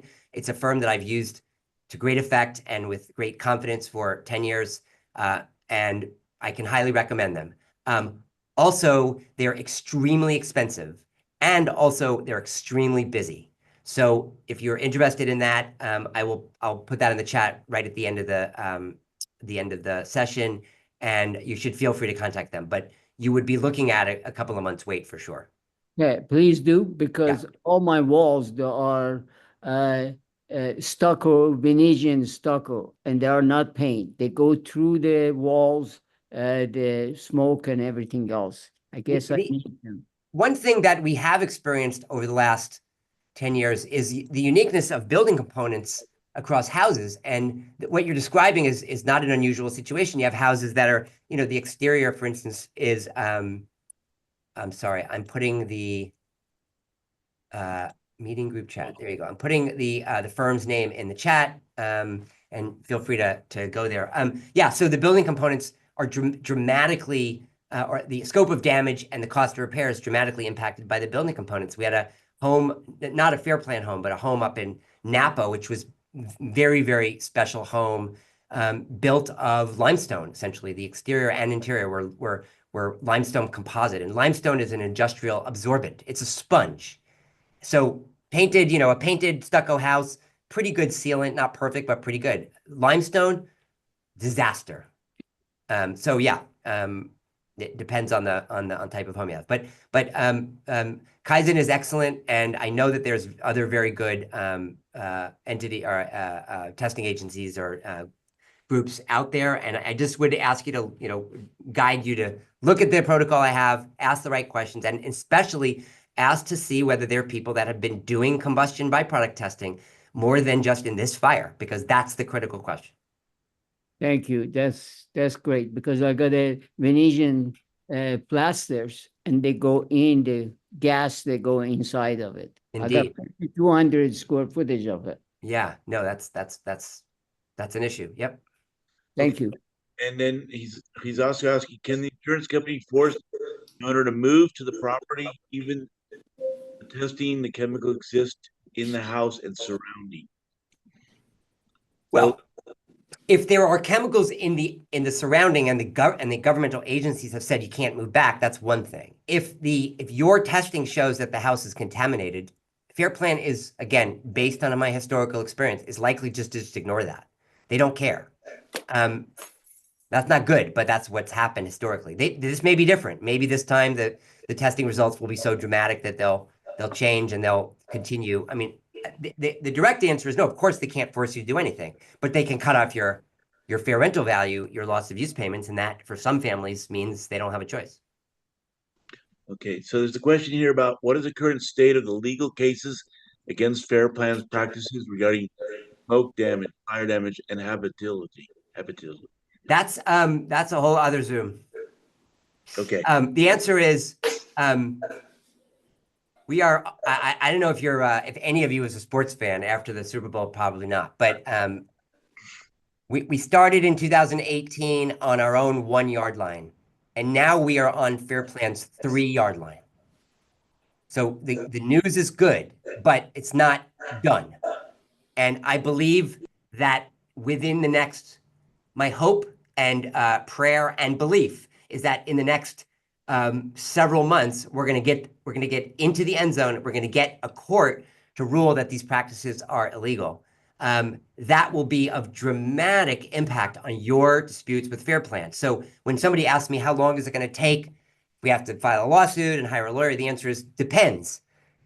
If we're able to, and those cases have nothing to do with Los Angeles. They're much older cases which relate to other wildfires, but of course they raise the identical issues because this is not a new problem. This has been going on since 2012 for sure, but certainly since 2017. So the answer is if we are successful in the particular lawsuit that I'm describing, that will dramatically change the profile of your disputes with Fair Plan because we'll have a court ruling in our favor.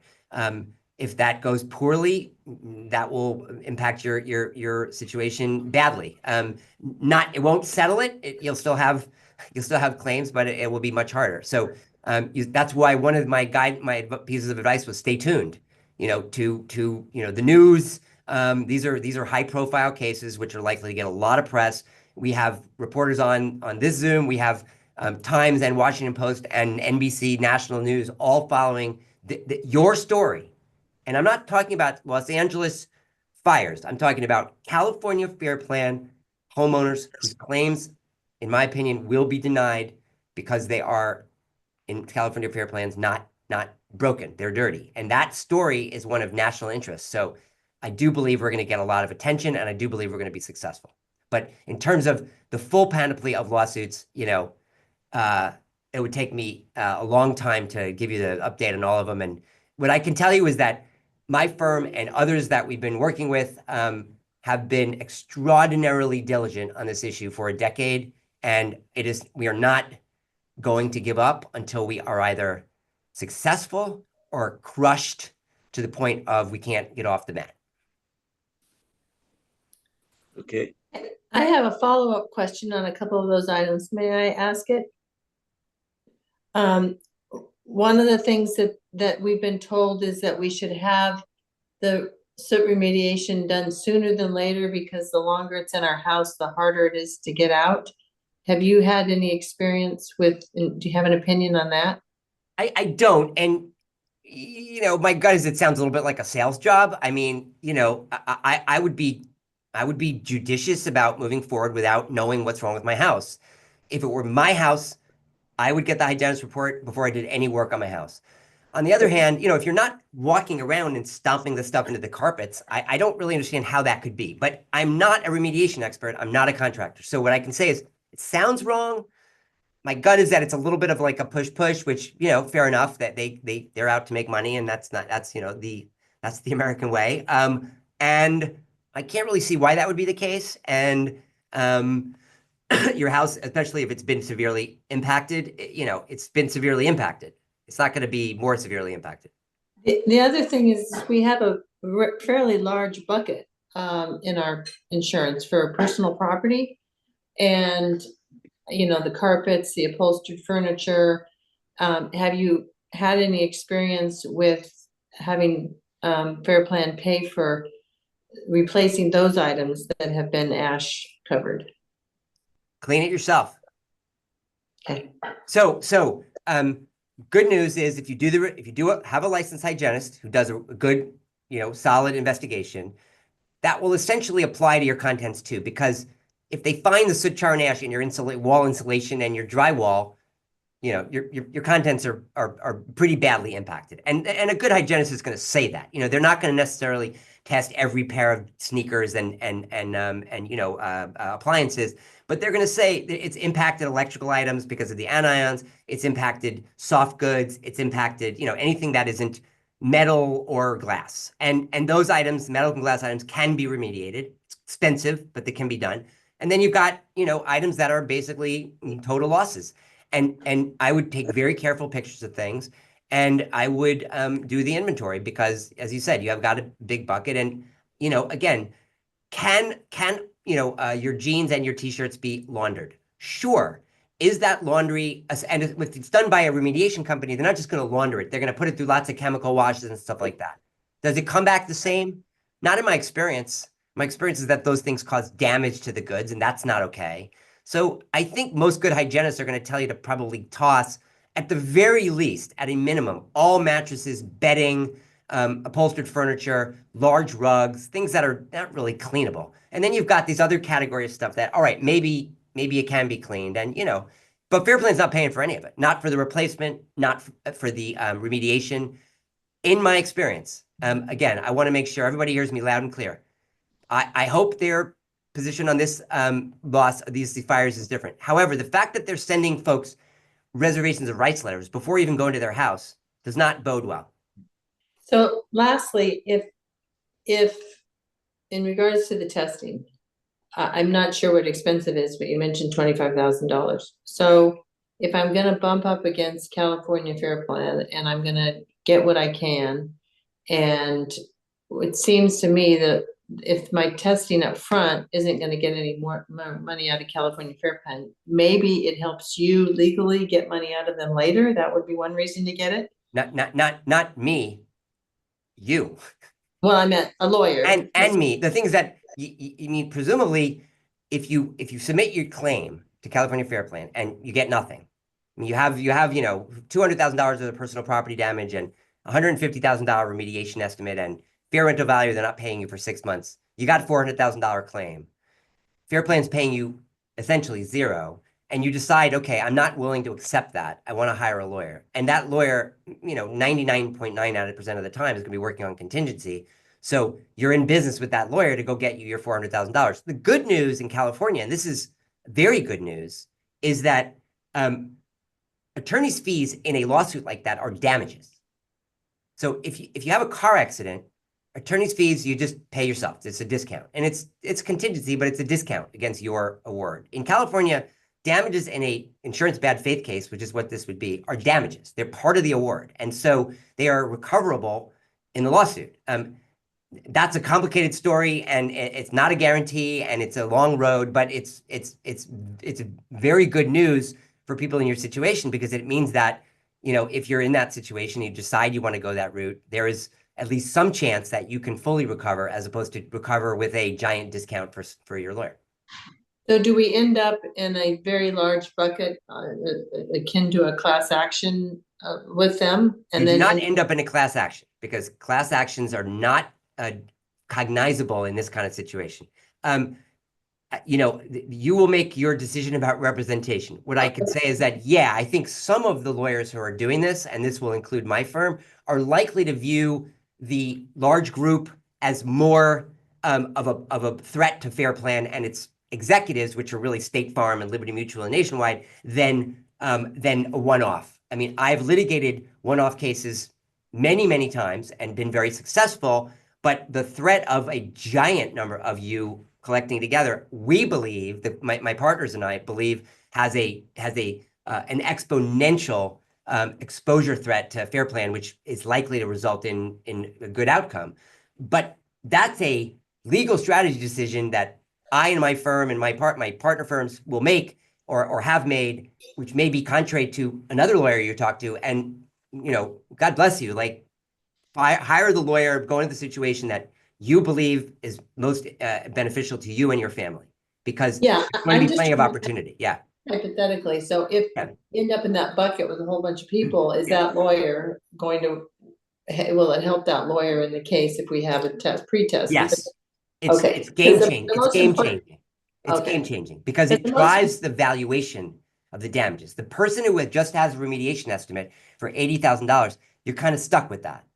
If you've got a hygienist report, which Fair Plan has seen and they've ignored, and it says your house is contaminated and your health is at risk, suddenly there's punitive damages, there's emotional distress damages, and I can tell you that historically my firm has resolved cases very favorably in situations where we had that kind of evidence. So I will confess, I am driven by experience and a collective sense of self-interest, which is, I believe that many of you are going to have to go that route, and you want to arm yourselves. I did say arm yourselves. I did not say, get a toy gun. And I meant it.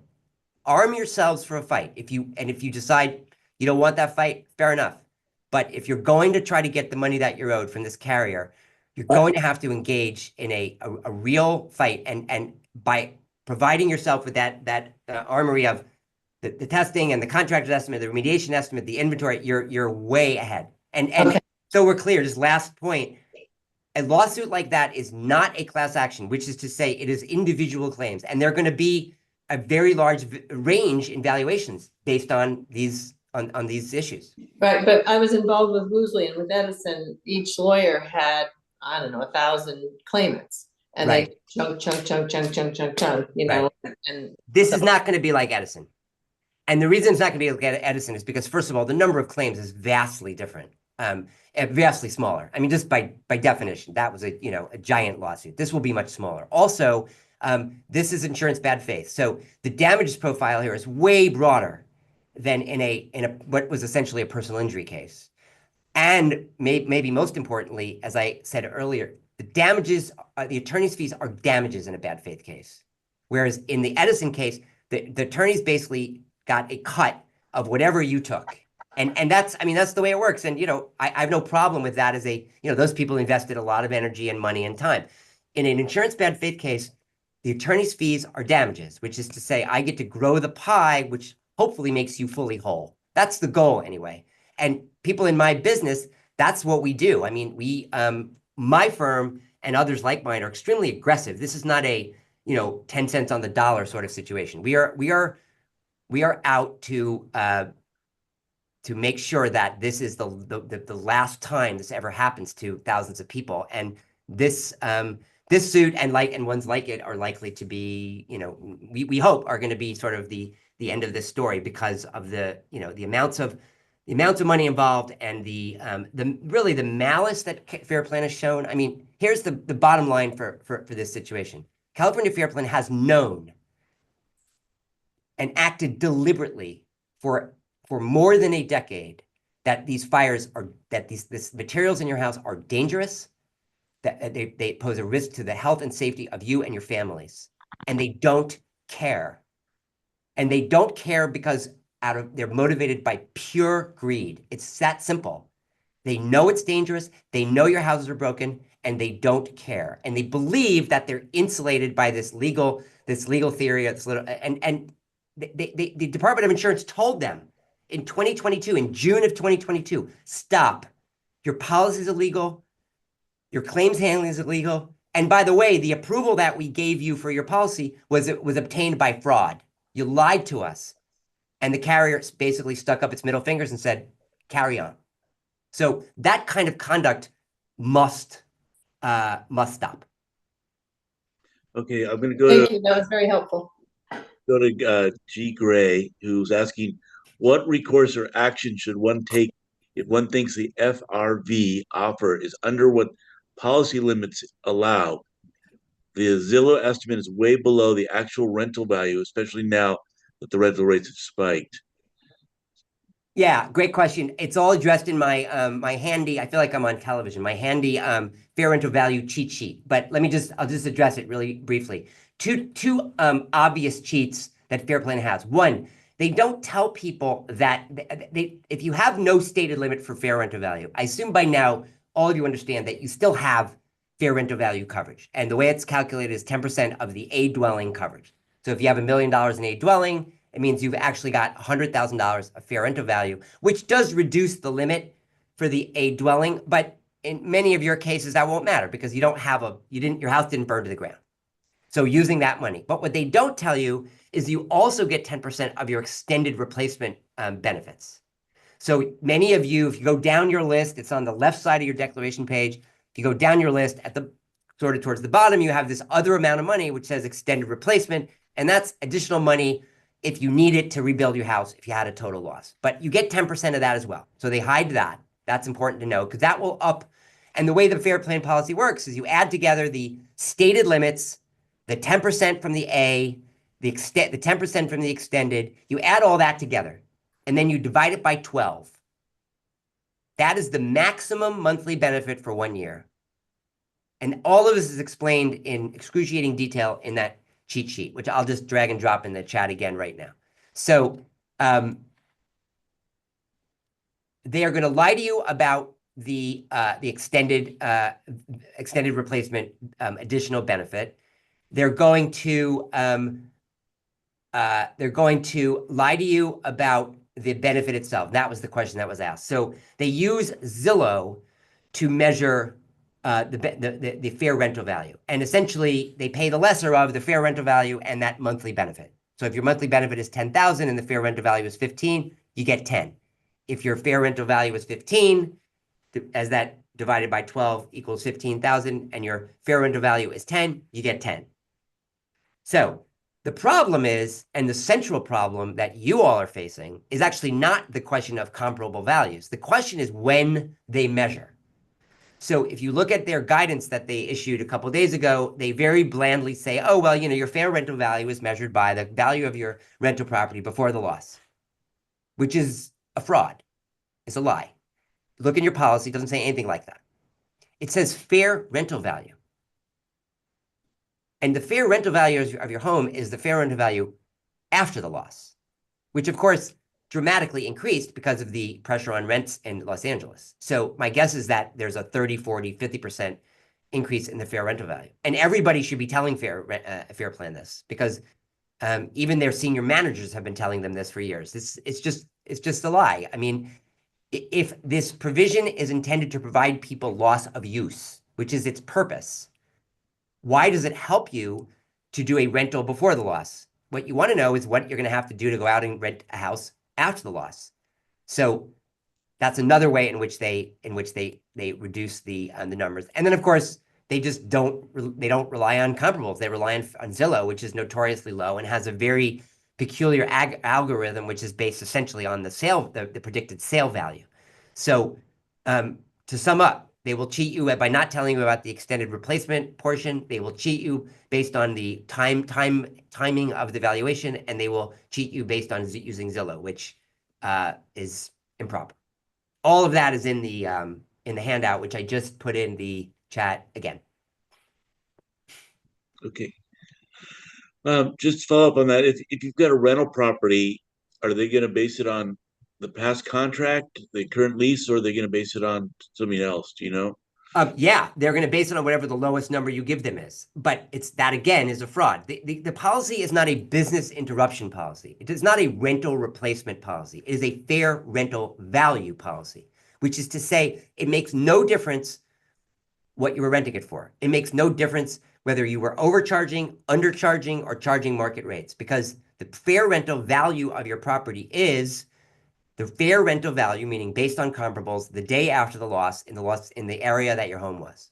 So you should push back. You should say, why are you telling me I was renting my house for $8,000 a month? I was renting it to my uncle. The real rental value even before the fire was 12, but I was giving him a break. So that's the rental value. And oh, by the way, that $12,000 rental before the fire, now that rental's 18 or 19 or 25. So really you should be paying me 25. Now, I'm not suggesting that California Fair Plan is going to change its mind. Hopefully I've made clear tonight that I don't have a very optimistic view of how they're going to treat these claims. But you should be making these arguments as I articulated in these handouts I've given you, because that's arming you. That's allowing you to tell them, no, you're getting it wrong, and it's putting them on notice. And when they ignore you, that's malice. That's bad faith. Those are actionable. And that will help you later on. I think it unlikely that you're going to move Fair Plan to provide you more money. If you do, as we say, mazel tov, but I don't think so. Okay. So Naya's asking, does it matter if we file a claim due to smoke, or do we need to change it to a fire claim?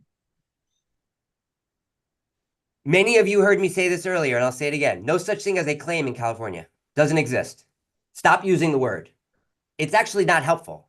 I know that there's an and I will say it because, it's the word we all use, but look at your policy.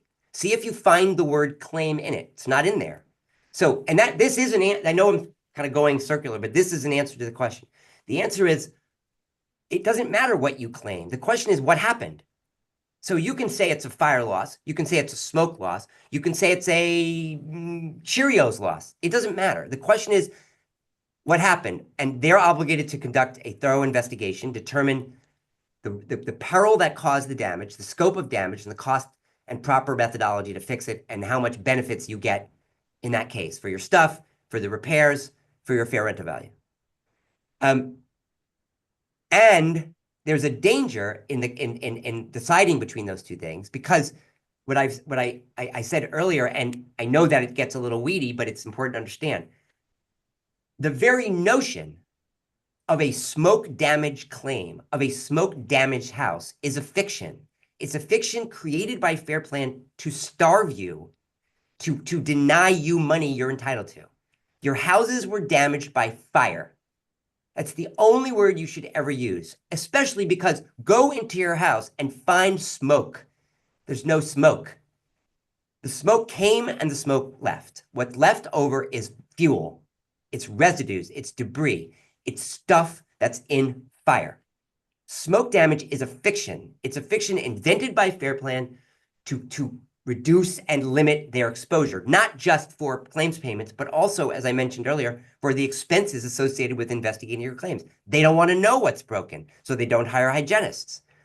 If you don't want to pay somebody, the best thing to do is to not get the MRI, right? If you don't know what the scope of damage is, fantastic, then it's not broken. They're basically putting blinders on, which is costing you a giant amount of money and saving them hundreds of millions of dollars over the last decade. So my guidance to you is just, first of all, tell them my house is damaged, please come look at it. That's number one. And number two, I think if you must, always be going back to the same argument. This is a fire loss. That's all it's ever going to be. And the good news is I have 125 years of cases from around the United States, which all stand for the same proposition. Where there is fire, there is smoke. I mean, literally I have that line in a number of opinions. It's fire damage. Okay, so this is from James Ellis. I have a couple of questions that I think many of us have as follows. One, according to their interpretation of this policy, does smoke damage have to be permanent, physical, and smell to the average Joe, or permanent physical damage or smell? I can't tell if the permanent physical trumps everything. I think you kind of answered that, but I don't know if you want to add anything to that. Sure. Yeah, and it's absolutely mind-bogglingly confusing and intended to be that way. Nobody has any idea what any of this means. What it means is they're not going to pay your claims. And that's actually all that matters. You should probably just leave to, the brilliant legal minds that are dealing with this, the question of why it's improper and how it's improper and whether, what the court should do about it. Because in the end, what you're looking at are provisions invented by Fair Plan to cheat you. It's just that simple. There's really no dispute about that. They're invented to avoid coverage for these kinds of losses. And it has saved Fair Plan and its member carriers hundreds of millions of dollars. And as relates to this loss, probably an equal amount. So the exposure for your losses in this fire is very likely equal to all of the losses Fair Plan has experienced from these kind of losses over 10 years. It's very, very large. So what I can tell you is that all of this language about permanent physical changes and visible to the human eye and the average human knows, or it's all gobbledygook. In the end, it equals one thing. They're going to cheat you, and you're going to need to arm yourself in the manner that I've described. If you do that, I have confidence that we're going to prevail in one form or another. Maybe the DOI will finally step in. Maybe the legislature will step in. Maybe the courts will step in. Maybe there'll be a resolution. But in the end, I believe we're going to get you to the finish line, and especially if you do the work I've described. All right. Then his next question is, any special advice, considerations with respect to pools? We have a pool endorsement and a pretty foul pool. I don't specifically, I'm not an expert in that area. I'd say get a good licensed contractor out there to do a good inspection. Make sure you're focused especially on surfaces and which are get corroded, and also your pump system, because that's going to have been dramatically impacted by the fire residues. So yeah, anything outdoors is going to have been really impacted. In addition of pools, septic systems, obviously not a big deal in your area. Any kind of outdoor kitchens and electronics, you want to make sure those get inspected by specialists for sure. All right, this one I think you've answered too, but you may need clarification. So CFP's website says, don't try to clean or remediate until you've had a chance to discuss with your adjuster. We're a month in and haven't really heard from anyone. So we just sit around and wait until this happens or start cleaning?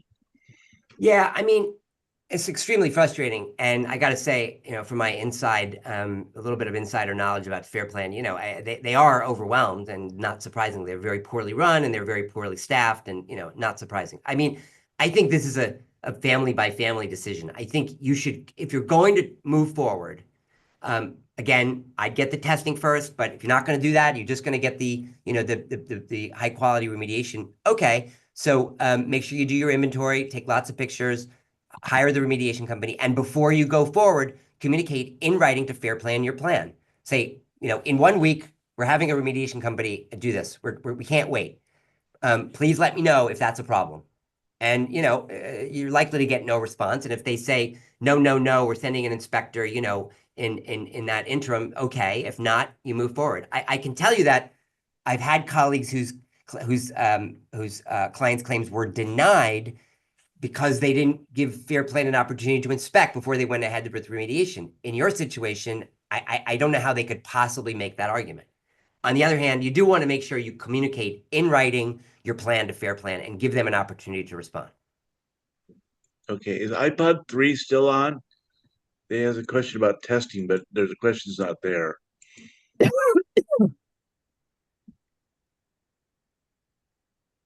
Jane, is that you? Are you iPod 3? Or do you have a question? I think that was me and I got to ask my question. Thank you. All right, great. All right. So the question here is about getting to get on that group. So this is on a WhatsApp group is how this got started. It's called the California Plan CFP Standing. So you just got to set up your WhatsApp on your phone or your computer and then ask to join that group. The link, I don't. What's the name of the group again? I'm sorry. It's called CFP. Maybe I think you can send an invite to join that group. We can post a link to the chat. That'd be great. If somebody would post that in the chat, that would be great. Yeah. Okay, thank you. The YouTube, I'm going to post the link once I get it uploaded into the cloud on YouTube. I'll post the link there.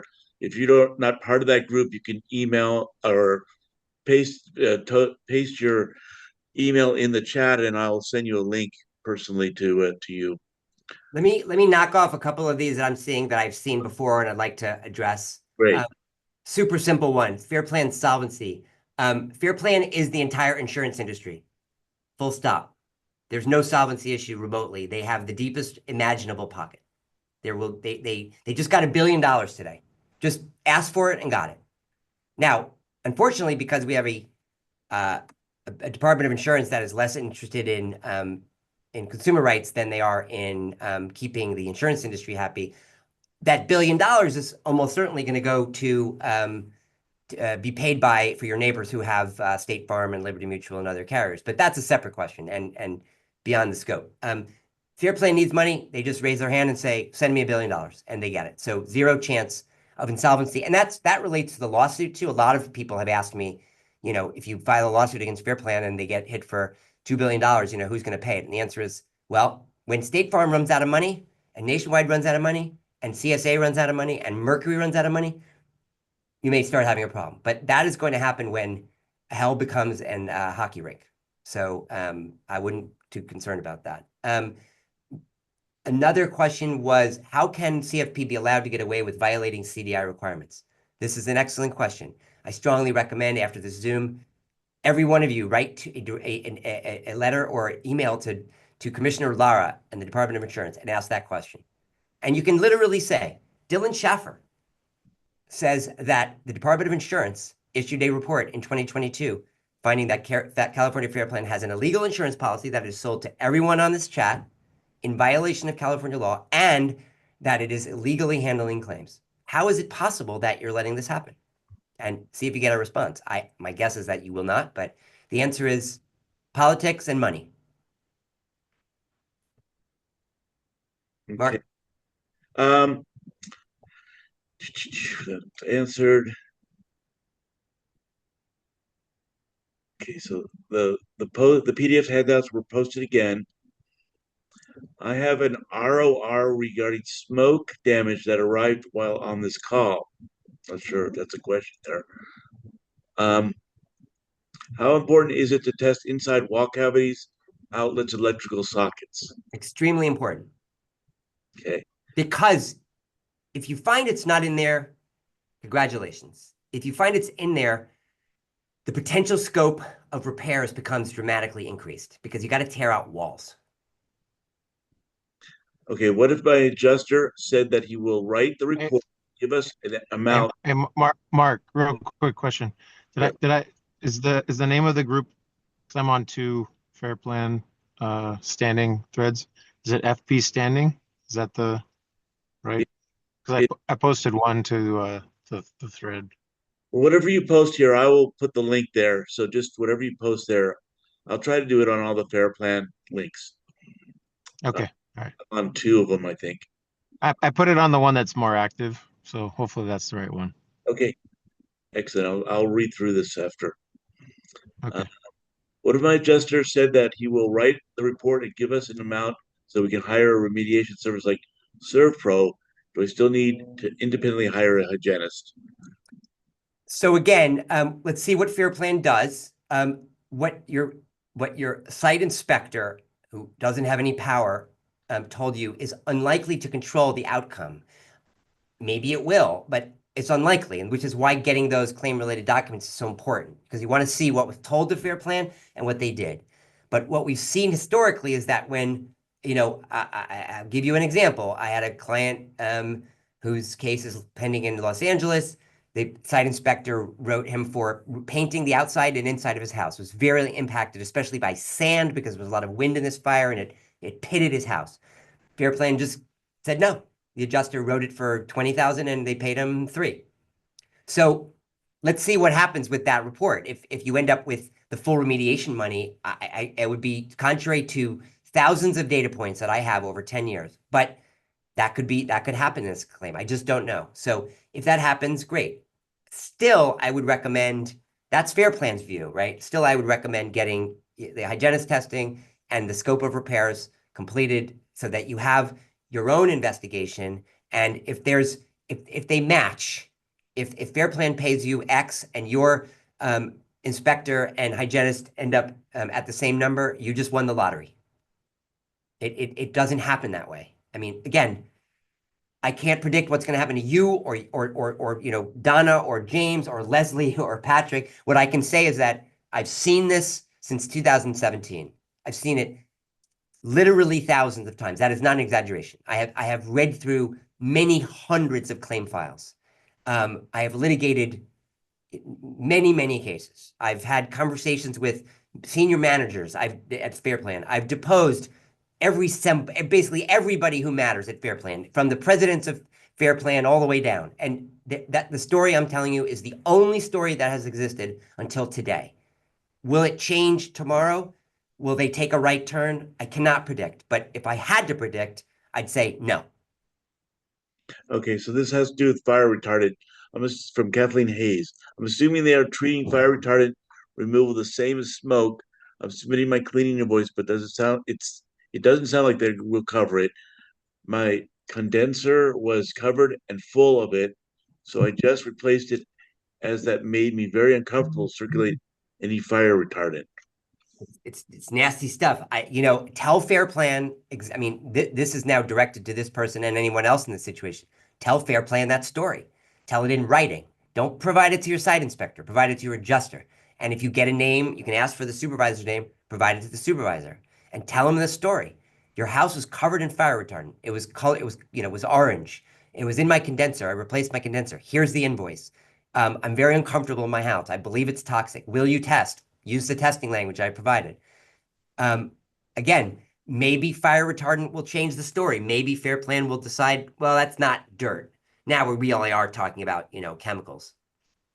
I doubt it, but maybe. And even if that's the case, maybe you get a little bit of money for that, and then you have a fight about the rest of the money. But anything you can get is good. So, if any of you get to the finish line and you are fully happy, anybody whose house was severely damaged, obviously there's going to be some people who had modest damage who, can either do the remediation or pay somebody to do it with relatively modest input. Okay, but those whose houses were were severely damaged, if you find yourselves at the end of this line happy with the outcome, I will shake your hand and I will wish you well. I don't think that's going to be the story. Should we file a water damage claim as well in addition to the fire claim? It's an excellent question. And it's something that's arisen a couple times and people have called me. So a water damage claim would be, most of you will have what we call wraparound or difference in condition policies. They're also called DIC policies. And basically, they're insuring for everything Fair Plan isn't insuring for. So that would be Liberty Mutual or USAA or Nationwide or State Farm. And not all of you will have them, but typically the brokers will write the fire policy for Fair Plan, and then they will have this wraparound. So the water claim would go to that would go to that company. I don't have any objection to your filing that notice. Notice I didn't say claim, notice to those companies saying, hey, there's also water damage here. My guess is that those carriers are going to deny those claims because the cause of the loss is fire. Even if your refrigerator line broke because the power went out and the condenser blew up or whatever it is. Lots of water damage associated with fires because the refrigerators break and other things break, and sometimes some pumps go out. So often we see kind of water damage, especially in house fires, because obviously then you have fire suppression. So the cause of that water damage to your houses, if it happens, is typically fire, because we call that the predominant cause or the most important cause. Same thing happens when you have mudslides. LA is going to have mudslides at some point, and the rains are going to come, and some of these hills are going to slide. Those slides are not caused by earth movement; they're caused by fire, and so that's what you're facing here. But I have no problem with you notifying your other carrier that your house was damaged by water, and have them figure that out. Maybe they'll pay you, and they're going to do better than Fair Plan. Fair Plan's policy does not cover water damage, so making a water damage claim or giving a Fair Plan notice of water damage is very useful if you have a fire loss, which you do. So for sure, you should be notifying Fair Plan or showing Fair Plan site inspector all of the damage in your house. As I said earlier, when you do that inspection, point out this stuff. Hey, the flooring got damaged because the refrigerator went off and the ice melted and it went everywhere. Show them that damage. That's damage you believe is fire caused, which it is. Similarly to any other kinds of damage, pieces of your roof that blew off, windows popped out, seals on your windows melted, whatever it is, anything you see, point out. Okay, so I've been two questions here about wraparound. So you basically said, someone says, is Fair Plan denying claims should we consider filing or the wraparound carrier like State Farm? I think you just answered that. And then I tried to file with State Farm, who is a wraparound carrier, and they said, no, they do not cover anything related to fires, only water, hail, and other perils. So I think you kind of answered that too. You can try, but you're not going to get anywhere. Yeah.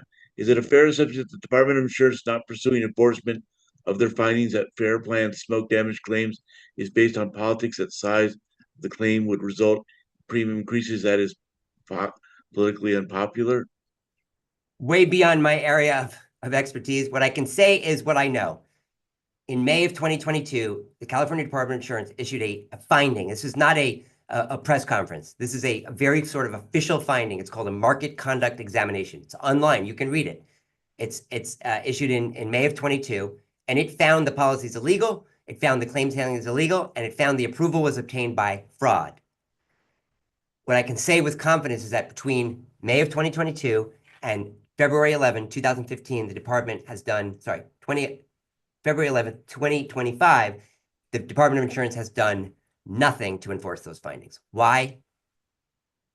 Don't know. Okay. Is the California Fair Plan the only one who isn't paying for remediation for smoke damage, or are there other carriers paying for remediation? Until about 5 days ago, the answer to that question would have been unambiguously, Fair Plan doesn't pay and State Farm does. Now it's a little more complicated because we have this very odd, and I think probably not long for this world, court opinion out of the Los Angeles Court of Appeal, which kind of gives carriers license to do exactly that. Now, whether they've never done it historically. They've never done what Fair Plan's done. They've always paid remediation claims. Now, they do what insurance carriers do. They lowball, they don't test correctly. We have these fights, but the basic dispute with Fair Plan has not historically existed with State Farm and USAA and Liberty Mutual. But after last week, maybe we'll have to see. I think probably not. My guess is that opinion is going to go away, and my guess is that the carriers will lick their lips but not pursue it until they're on really solid ground, and they're not on solid ground at the moment because it's a very new decision, and it's a very problematic and I think a decision that is susceptible to being overturned, within a relatively short period of time. That'll be my firm and other firms will be seeking to make sure that opinion goes away as soon as possible. And I believe we'll be successful, but we'll have to see. Can you put your email in the chat group? Would you mind, Dylan? Not at all. I will say that it's been a busy time, and I will do my absolute best to get back to folks. And I hope you'll be patient because I also have a law practice and a 15-year-old and have to sleep occasionally. But I'm happy to hear from you, and I generally can quickly respond to emails. One thing I have to be careful about, though, is to sort of give very specific kind of legal advice, because I can give the guidance that I provided today, and I feel very confident in that advice. And also, at some point, lawyers have to be careful about making sure that they're not kind of throwing away advice in a way that puts anybody at risk or is not careful. So, I may say, if you want a formal consultation on your claim, let's do that in a formal way. But for the most part, I've been able to, actually not for the most part, from the beginning of this situation to now, I have not required a formal retention from anybody. I've been able to give people guidance, but I want to make sure that that there is a limit to that, because lawyers have to be careful about not giving bad advice. Okay. But I will try to answer. So Andy Gavin's asking the success rate of smoke damage lawsuits where they are real damage. I once spent lots of money on remediation. Are they forced sometimes to pay legal fees, punitive damages? You answered that, I think. You said you can sometimes get legal fees paid, but I'm not sure if there's anything. What I can tell you is that I'm standing, which is to say I've been doing these cases a long time, and I have a active law practice, and I've made a living. So the range of success is from, okay to outstanding to extraordinary. But generally the answer has been, yeah, we've been successful because we're right.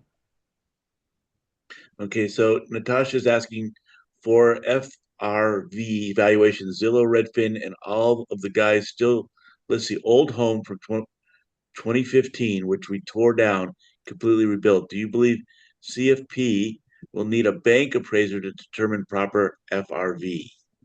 No, I don't think you need a bank appraiser. I think you need comps, and I think you can probably do that yourself. I mean, honestly, there's a lot of data on the internet. Basically your house and basically your neighborhood right now. And I don't think that's. I mean, I'm not a real estate guy, but I don't think that's a terribly complicated thing to give them. And it's not Redfin or Zillow. Those algorithms there are based on sales price, and they're just they're bad. I mean, they're always off by a very substantial margin, especially given the sort of emergency pricing situation you've been in for a few weeks. So I would say just do a little bit of online research, maybe talk to a real estate agent or two. There's probably real estate agents out there who will just do this for free because of your situation. I don't think anybody's going to charge you for that. I don't think you need a formal appraisal. That's a waste of money, in my opinion. Okay. Elisa Ashwood asked, if you remove something from the house, is it no longer insured after 5 days out of the house regarding trying to save artwork? I'm sorry, that was a little lost to me. So can you say it again, Mark? Sorry. Lisa Ashwood, she's saying, if you remove something from the house, is it no longer insured after 5 days out of the house regarding trying to save artwork? So it sounds like she's removed artwork from the house. The coverage exists at the time of the loss. So it doesn't matter what, I'm not necessarily saying that in every situation you should be removing things from your house. I think we spoke earlier with one person who had, fancy, really nice artwork that might be deteriorating because of continued exposure to contaminants and residues. So fair enough. That might be a situation that, old musical instruments, maybe certain kinds of antique clothing or other items, you might want to, take photographs of them in place, wrap them carefully so they can be carefully tested, maybe try to get your testing done soon, get them out of the house so they don't continue to deteriorate. That makes sense. But the removal of an item from the house that was at the site at the time of the loss is irrelevant to the coverage. The coverage exists the minute the loss happened. In fact, your money that Fair Plan has, your money that the benefits that you're owed existed the minute the damage occurred. And from that point on, Fair Plan is holding your money in trust. It's not Fair Plan's money anymore. The only question is how much of money it is. They say it's zero or close to zero. You say it's, X dollars. But the existence of that benefit happened at the time of the fire. That's what the contract says, that the loss triggers the benefits. And so what you do with the stuff afterwards, I wouldn't just empty your house because I don't think there's really any reason to do that. But as it relates to certain items, sure, I can see the efficacy of that. Okay. Apologies if this was covered, but what about those who have ordinance and law coverage? If we test for lead, the policy covers for testing and remediation. Does a CIC section regarding combining payments coverage get us over the 10,000 aggregate limit? I'm not sure I understand the over aggregate 10,000 limit. What I can say about the ordinance and law coverage is it's apparently designed to deal with repairs that trigger particular enforcement of building codes. This is a very complicated area of law. I think the Fair Plan policy in this regard is a little bit, as my grandmother would say, fakakada, meaning it's confusing and it doesn't really know what it does. And I don't think that's going to bear on your claims because for the most part, your claims are not going to hit limits. So you're really dealing with your A limits and your fair rental value and your contents limits. I wouldn't worry too much about the code coverage or the extended, except to the extent that the extended replacement coverage is a benefit to you to cover fair rental value and to cover other structures, which it will combine for. But as it relates to the code, I don't think it really has much impact here. It certainly is not going to change in any way Fair Plan's understanding of what damage is under its policy. That story that I told you about how it views things is not going to be changed one way or the other by the ordinance and law coverage. Okay. So this one is just more clarification on the ash. We have clear evidence of soot and ash in the house, so we need to test. I have had 2 remediators say no because it is evident. Do we need to? Well, this is the surgeon. So maybe you don't have that good a surgeon, or maybe your surgeon is such a genius that the surgeon doesn't need the MRI. My advice, and based on my very, very extensive experiences, get the MRI. But the reason that you need the MRI is because you don't know where the stuff is and you don't know what's in it. So the remediation company is going to do what remediation companies do. They clean what it looks like is impacted, and that's great. That's useful. The question is, does it answer the whole question, or does it answer like 60% or 70% of the question? The problem is that last third can be immensely expensive to fix because it's inside walls, it's inside electrical receptacles, it's absorbed and adsorbed, meaning stuck to building components, sheathing, drywall, framing, HVAC systems, insulation, crenulated ducting, and so forth, electrical systems. Are they really going and cleaning those areas, or are they sort of doing the B- job that they're paying them to do? So my guidance would be no, don't do it. Get the MRI, figure out where it is and what it is, and then have either a competent remediation company and or a licensed contractor, and sometimes they're both. I mean, some of the remediation companies have licenses. Have them do an estimate, a scope and estimate based on the remediation, the hygienist's investigation. Okay, and also that company that's hired, they're going to possibly be expert witnesses, right?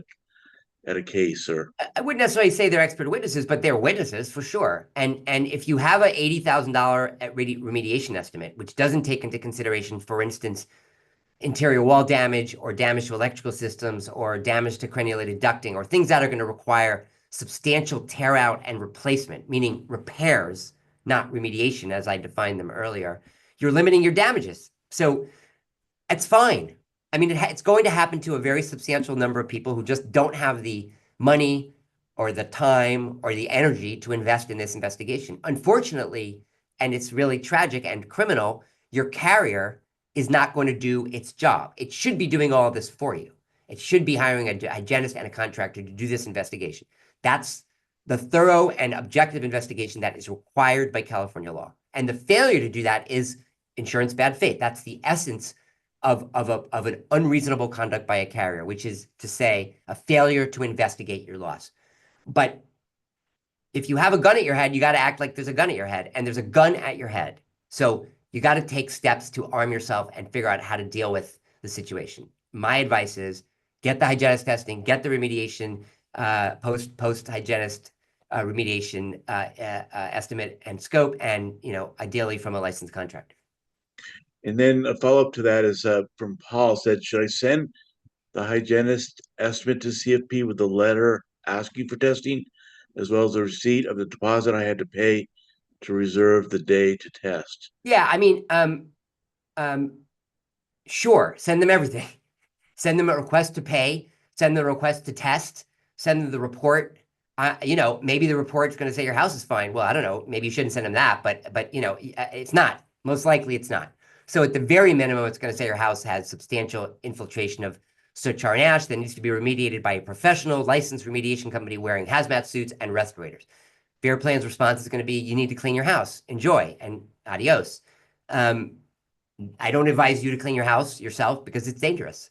So the timing of that is, I would wait to sort of send them anything, wait for the inspectors, for Fair Plan's kind of like response to the inspector's report, but make sure you get in that claim-related documents request along the way.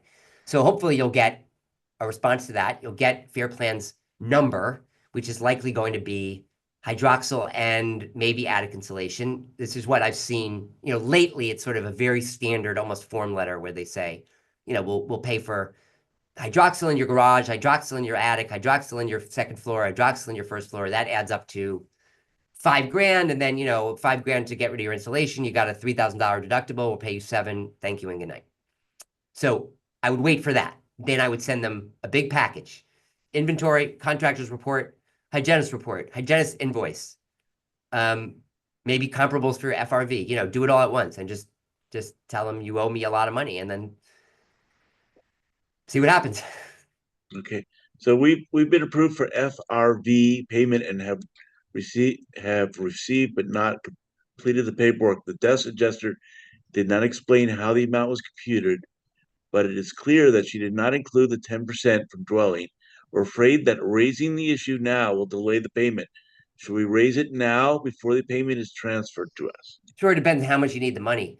I would raise the issue ASAP. I don't think it'll hold things up, but I can't swear it won't. Unless if the money is, is something that's really important to you immediately, then get the money and do it then. But it's not just so everybody hears me, it's not just the 10%. It's also 10% of the extended replacement cost. So if you have that coverage, often it's a lot of money. Often it's $300, $400, $500,000. You get 10% of that. You add that to the whatever your stated limited. If it's 0, okay, and then you add that to 10% of your dwelling A coverage, and that's how you come up with your maximum yearly amount. You divide that by 12, and that's your maximum monthly amount. Okay. This person, Al, I'm going to go down to the question you haven't answered yet. What if we have a choice between dwelling coverage and fair rental value coverage? Which should we choose? If in a non-total loss situation, you're not really choosing. So if you have $1 million in a dwelling, but no stated limit for fair rental value, and let's say no extended replacement coverage at all, you've got $100,000 of fair rental value coverage. Your problem is that $100,000 reduces your A dwelling limit to $900. But for most of you, that A dwelling coverage is going to be plenty, even in a world in which Fair Plan pays your claim. So let's say you're really badly damaged and you have to tear out some walls. You could gut most of your houses and redo them for several $100,000. So for the most part, that reduction is not going to impact your ability to get your house repaired. Your bigger problem is that Fair Plan's not going to pay you to get your house repaired, which is the essence of what we're doing here. But you don't, the person posed it as a choice. It's not really a choice. You are making a decision to reduce, essentially have the effect of reducing your A dwelling amount, your stated limit. But for most of you, it's not going to matter. In a total loss situation, it matters dramatically because people need all that money to rebuild their houses. So if you have no fair rental value and you have $1 million in coverage under your dwelling A limit, you're not going to want to use 100 for your fair rental because you need the $1 million to rebuild your house. But you guys mostly, I think, are probably not in that situation. Okay, so this was also discussed. What specialists other than hygienists should we be hiring for evaluating damages? Depends on your house. Somebody mentioned a pool. You want somebody there. You want a roofer, ideally. A lot of your roofs are damaged by embers. You're not going to, the inspector who comes to your house, not even going to go on your roof for the most part. They're going to kind of poke their head up there maybe, but you need somebody to do a real roof inspection. If you've got a metal roof and there's heat near your house, that's a big deal. If you've got solar, that can be impacted. So you want somebody on your roof. And then there's all kinds of things that I can't really anticipate that may be special about your house. Is there a hot tub? Is there a pool? Is there a special kind of outbuilding? Is there a pool house that has certain features? Is there an outdoor kitchen? Is there a pizza oven? Lots and lots of variables here that I can't anticipate necessarily, but anything that isn't kind of within the realm of a normal licensed contractor, I'd get a specialist out there, get a report, have somebody say, yeah, this outdoor kitchen is gone. It's nobody's going to use it ever again. Okay. If we document everything as you advise, and CFP denies everything as you suggest, is our only recourse to file individual lawsuits? And if a lawsuit is the case, approximately how long will we have till resolution? In other words, approximately how long will we need to fund out of pocket? Some of that I can address. So do we have any other recourse? You have lots of other recourse. You can pray, you can hire a public adjuster, you can go to the Department of Insurance. I'm not a religious person, so I can't speak to praying. My experience is that public adjusters can be excellent and extremely effective, except when a carrier takes a position like Fair Plan does, which is we just don't cover this. So they can write mean letters and point Fair Plan to lots and lots of information. And I've seen this happen. I've worked with public adjusters to submit those claims, and they've been uniformly ineffective. You can go to the Department of Insurance, but we just mentioned that the Department of Insurance already found that this conduct is illegal 3 years ago and has done absolutely nothing to address it. I mean, Laura was all over the news today talking about changes and special assessments and so forth. He's very high profile, but is he doing anything to fix your problem? He is not. So unfortunately, the answer is I believe your recourse is going to be to a lawsuit. As relates to the particular course of any individual lawsuit or any group of lawsuits collected by any firm, mine or otherwise, it's anywhere from very short to very long time frame. And obviously, the lawyers and the clients are all have the same interest, which is to resolve the claims in a way that gets you back to to fix your homes in a good way and get the money you're owed as fast as possible. And sometimes that requires a very long time and immense inputs of time and energy and money. As I said, I've had cases go on, these cases against Fair Plan go on for 5 years, and I've had them go on for 6 months. And it depends. I'm hoping that the lawyers who litigate these cases will be very careful and be very aggressive and push Fair Plan to the bargaining table very, very soon, because the exposure here for the carrier and for its member companies is going to be immense. I can't put a figure on it, but it's, I don't know how many of you there are going to be in those lawsuits, but a lot, based on the interest that I've had already and that the firms that I'm going to be working with have had. So my guess is that it's going to be a fight. Hopefully it's going to be a short and hard fight as opposed to a long and hard fight. But I can't really say with any confidence as we sit here. All right. This next question is interesting because I have a similar situation. The State Farm agent who pushed us to a fair plan and sold us the CFP policy did not offer any contents coverage C. Is that typical? We have a standing home and no contents coverage on the CFP. And in my case, I didn't even realize there was a separate box for landscaping. So, I'm not sure what to do in that situation, but I didn't have that box checked. Yeah, I mean, I would say that generally underwriting and broker relations are just kind of not what my firm does. There are good firms in California that deal with these issues. I mean, I would say that in general, those are very challenging claims to push because you pretty much have to prove that you asked for something. You got to, have that really clearly documented, typically in writing. And you got to be able to prove that the agent just ignored you. You asked for something and they promised you it and they said, no, they didn't get it.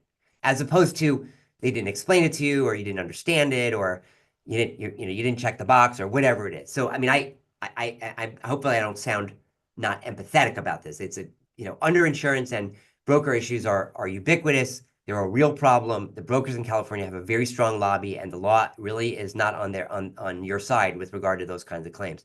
But if you believe you have a claim against your broker and they're typically pretty well insured, I would pursue it. I don't have specific firms I can refer you to. What I can say is that in general, United Policyholders, an excellent organization that we support, has lists of lawyers and folks on there who can provide resources. And I would just start with that resource and start phoning up people and asking that question. There for sure are firms in California who will talk to you about this, but they're typically very hard roads to hoe in terms of recovery. This person asks you if it's in the drywall, and I heard that a house needs to be torn down to its studs. Shouldn't that be a total loss? Whether it's a total loss or not is kind of not really the question. The question is whether it's broken. And there are houses in Los Angeles right now that should be leveled to the foundations. Typically, the foundations in these kind of cases are not that damaged. Because if the heat doesn't get there, then that's typically what will impact foundations. But there are houses that were so badly smoke damaged, meaning debris, residue, contaminants, chemical damage, that they're really not, it doesn't make economic sense to try to fix them. It's much easier to just tear them down. So are those total losses? This is a legal question. A total loss has a definition. It means complete destruction. So was it completely destroyed by the fire? I would say you're probably right. Yeah, it was destroyed. The problem that you have is that Fair Plan isn't even going to pay you for the remediation. Their view is that the house is fine, just move back in. So in a certain way, sometimes we get caught up on the language. Is it a total loss? Do I have smoke damage coverage? These end up being interesting kind of discussions about language, but in the end, the question is, are you going to get paid to fix your house? And the answer is no. Okay. If lawsuits against the CFP succeed, will they retroactively benefit consumers to whom it wrongfully denied coverage? Okay, so it's a little confusing, but let me say it this way. There are pending lawsuits which address the claims of thousands of people like you whose claims have already been denied, previous fires. Those lawsuits will probably be resolved in the next 6 months. My firm has the main lawsuit in Los Angeles. It's the name of the client. The lawsuit is ALIF, ALIFF versus California Fair Plan. It's Los Angeles Superior Court. That lawsuit will address the claims of people whose claims were denied previously. If we're successful, the hope is that those people will have their claims readjusted. As relates to you, that is a prospective lawsuit. So that is you and your friends and neighbors and lots of people all over Los Angeles, if you choose to go down that road, whether with my firm or my partners in that litigation or other firms, that would be a prospective lawsuit. So it would seek your damages and other types, policy benefits and other types of damages, attorney's fees for you. Would your lawsuit have the effect on previously denied claims? No. Would your lawsuit have effect on future claims? Yes. if Fair Plan is required to fund a very, very large settlement for your claims, which I'm hoping that will be the case, one would hope that that would change their behavior. That's certainly the goal. And it's been my goal, my personal goal, taking on just a mountain of work and a mountain of cost over 10 years. My personal goal has been to change these practices, to stop this conduct, which I believe is not just dangerous, is criminal. And I don't mean that in a hyperbolic way. I mean literally criminal under California law. And I've had, a number of district attorneys' offices and state prosecutors' offices over the years express interest. And, it's a complicated and outside the context of a giant wildfire, nobody really cares about this stuff. And then in your situation, you care. And now the press is very interested because, of course, there's a lot of focus on your story, which is good. I mean, it's deserved. I think unless I've missed something here, which is possible, I'm at the bottom of the chat. Is there anyone else?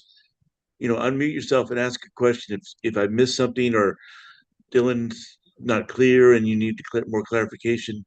This is the time. There's still 91 of us on this Zoom right now. So and maybe raise your hand, as I've seen people do that in the past, because that somehow helps use the raise your hand function. But yeah, I'm happy to answer other questions if they're there. This is Ali. I haven't seen the tester information, the one you mentioned that in the. It's at 7:23. I put it in there, but I will do it again. Thank you. I didn't see Sure, sure, absolutely.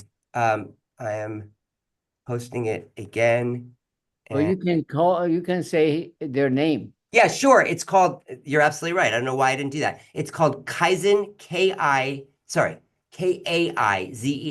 Safety Solutions. And they are at kaizensafetysolutions.com. They're in Arizona, but the hygienist's name is Dawn Bolstad Johnson, and she's been in Los Angeles for 2 weeks now, and will be there until the end of the month-ish, and then back in Arizona amassing reports, and then back in California in April. Could you repeat that one more time, the name? Sure.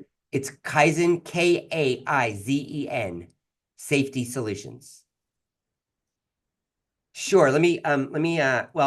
I have a question. I got it. Okay, good. I have a question about fair rental value. So yeah, the way you measure your total fair rental value benefit for 1 year is like this. You take your stated value. So on your left side of your declaration page, it'll say fair rental value, and it'll have it'll either have a 0 or another number. You take that number, you add 10% of your dwelling A coverage. So if you have $1 million, that's 100,000. So now you've got two things to add together.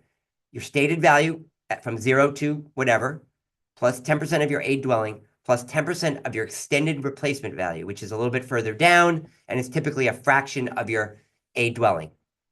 So maybe that's 300,000, so you add 30,000. You take that full number, you add it together, you divide it by 12, and that is your maximum monthly benefit. All of this is explained in the fair rental value cheat sheet that I put in the chat, which I will do right at the end when we are closing. I'll put it in so anybody left over can grab it. Soha? Is it possible we can get the rental value of us in a 6 months, 1 year time frame? You can try. I don't think you'll have success because Fair Plan doesn't really do that, but you can certainly try. It's a fair request. First of all, thank you very much for your time. My question is, I'm meeting with my field adjuster for the first time this Friday. Any suggestions on how I should approach it? Also, in one of the documents, I have a thing of, your inspection. So read that. Sorry. Don't call him an adjuster because they're not an adjuster. Okay. I'm a stickler for this. They are site inspectors, and they're essentially employed by Fair Plan. So they're working for Fair Plan. My guidance would just be make sure to take really careful notes. Some people have made audio recordings, which sometimes they don't mind. I wouldn't have a fight about it, but if they don't mind, make an audio recording, even a video recording. Certainly take some pictures, take careful notes, and ask a lot of questions. Point them to what you believe is broken. Hey, look, my couch is like, it's obviously got soot, char, and ash all over it. I can't clean this, right? Like my mattresses, my bedding. Look at the walls. The walls have stuff all over them. You can see it's inside the socket. I often take people out. I mean, I've done this a million times, take people out to the electrical box and show them that all of the breakers on your, I mean, again, I don't know exactly what your house looks like, but let's say there's a nice, big 1500 amp, service out there. You go out and you're like, wow, okay, there's stuff all over it. And they can pop off the cover on that inside and see the switches filled with debris. And that stuff is just absolutely corrosive of electric systems. And you can say, well, doesn't that impact I mean, you can even use the word is anion. It's an acid, fluoride anions. And I mean, the Department of Insurance, I'll just tell you a little aside. The Department of Defense in 1996 did a study of all of its nuclear facilities. And this is 1996 now, right? 29 years ago. The Department of Defense said, if we have a wildfire within a certain, not a huge wildfire, but a wildfire, a decent sized wildfire near any nuclear facility in the United States, we replace every single electrical switch, every single one. The U.S. government isn't really in the habit of spending money in a way. Well, I suppose it is, but this is a comment on the stuff. And this is 1996, before we had what we call now WUI fires, wildland urban interface fires, where the materials are not trees and grass. The materials are your neighbor's house and the gas station down the street and the Tesla and the lithium battery in your neighbor's driveway, right? So this stuff is way nastier than it was back then. And the government said, get rid of it immediately. So you show them the electrical box, ask about the roof. If you have special facilities at your house, the pool, the hot tub, the garden shed, whatever it is, ask about that. Ask a lot of questions, take notes, and then, make sure to get that claim-related document request in so you can figure out what he told or she told Fair Plan. Because that communication, that first communication, essential. And I got to say, my prediction is that none of you are going to get it. But that's going to help me go to a court in Fresno in May and get Fair Plan held in contempt. And then we'll fix this problem. Then they will deliver all of you the reports. Thank you so much. Appreciate it. It's my pleasure. And Nathan, you have your hand up. Go ahead. Hi, I think you may have just answered it with the last sentence, but I'll ask anyway. Which was, it sounds to me like, basically we're running up against Fair Plan who are just basically saying no to everything. And so assuming for a second, if one could just fund this, would it not make sense to wait, 6 months until your lawsuit hopefully turns out as you expect it to, and then we submit everything to Fair Plan, and then they basically have to approve all the requests we're making, assuming we're within a certain, I don't know if there's a statute within which we need to, a time frame within which we need to file our claims. I don't know if I'm articulating that. You're articulating brilliantly. It's an excellent and sophisticated question, and the answer is no. And the reason is because, do you think? I mean, this is a company that has made an art of cheating people, of lying to people, of committing crimes. And I say that again. I'm not talking about hyperbole here. I mean, what they're doing is actually a misdemeanor under California law. And who, after dealing with the Department of Insurance for a year, ignored the Department of Insurance and is continuing to spend millions of dollars in legal fees to fight this issue. I mean, you think one successful lawsuit is going to change them on a dime? The answer is 100% no. They're gonna limit it. They're gonna argue it doesn't matter. They're gonna appeal. They're gonna appeal again. Because I think they probably understand that these practices have a half-life that is pretty short, but they're incredibly valuable. I mean, just imagine Fair Plan got 5,000 claims, 2,500 of them are you, or ish. They call it 2,300 or 2,000. Each one of those claims is a substantial amount of money. If I had to put my guess on these are real numbers, it's probably somewhere between, $150,000 and $300,000 of actual money between contents and repaired dwellings and fair rental value, right? I mean, maybe some of them are much more. Maybe some of them are substantially less. But let's say average. Just do the math. We're talking about giant amounts of money. So no, fair plan is not going to. So I mean, if that's your strategy, fair enough. Sit tight. Let's see what happens. Maybe they'll change. Maybe you'll end up in a situation where they will come back. My guess is that there is a giant liability facing them, and when they face that, and that looks like a lawsuit, that may well mean that unfortunately there's going to be another wildfire like this. It's going to be someplace in California, and the hope is that at that point we'll have fixed this problem. But in this case, they've thrown down the gauntlet. I mean, you see these reservations of rights letters coming in. You see the practices. You see the head of claims in the New York Times telling them, "Hey, listen, we're sorry, but we just don't cover this stuff." I don't think that's going to anything that happens is going to change their practices. But a victory in that particular lawsuit, ALIF versus California Fair Plan, and some other work that we're doing around California is going to, yes, for sure, make likelihood of success in the lawsuit dramatically more likely. Sorry, if I can just follow up then, and thank you for that, for clarification.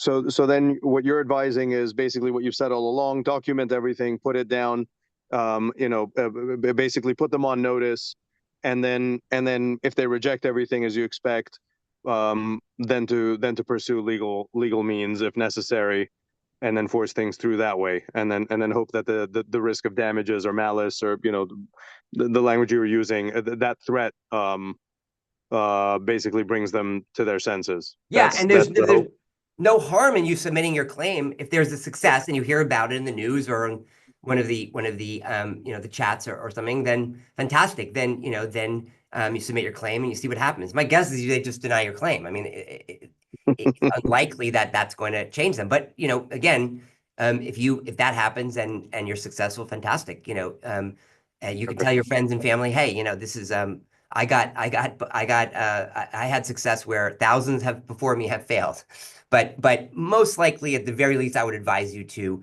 be in touch with competent counsel so you have a sense of sort of where things are and what the plan is.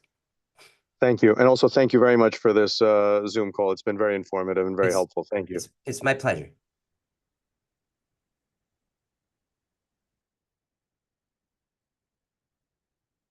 Mark, are you still with us? I see your picture.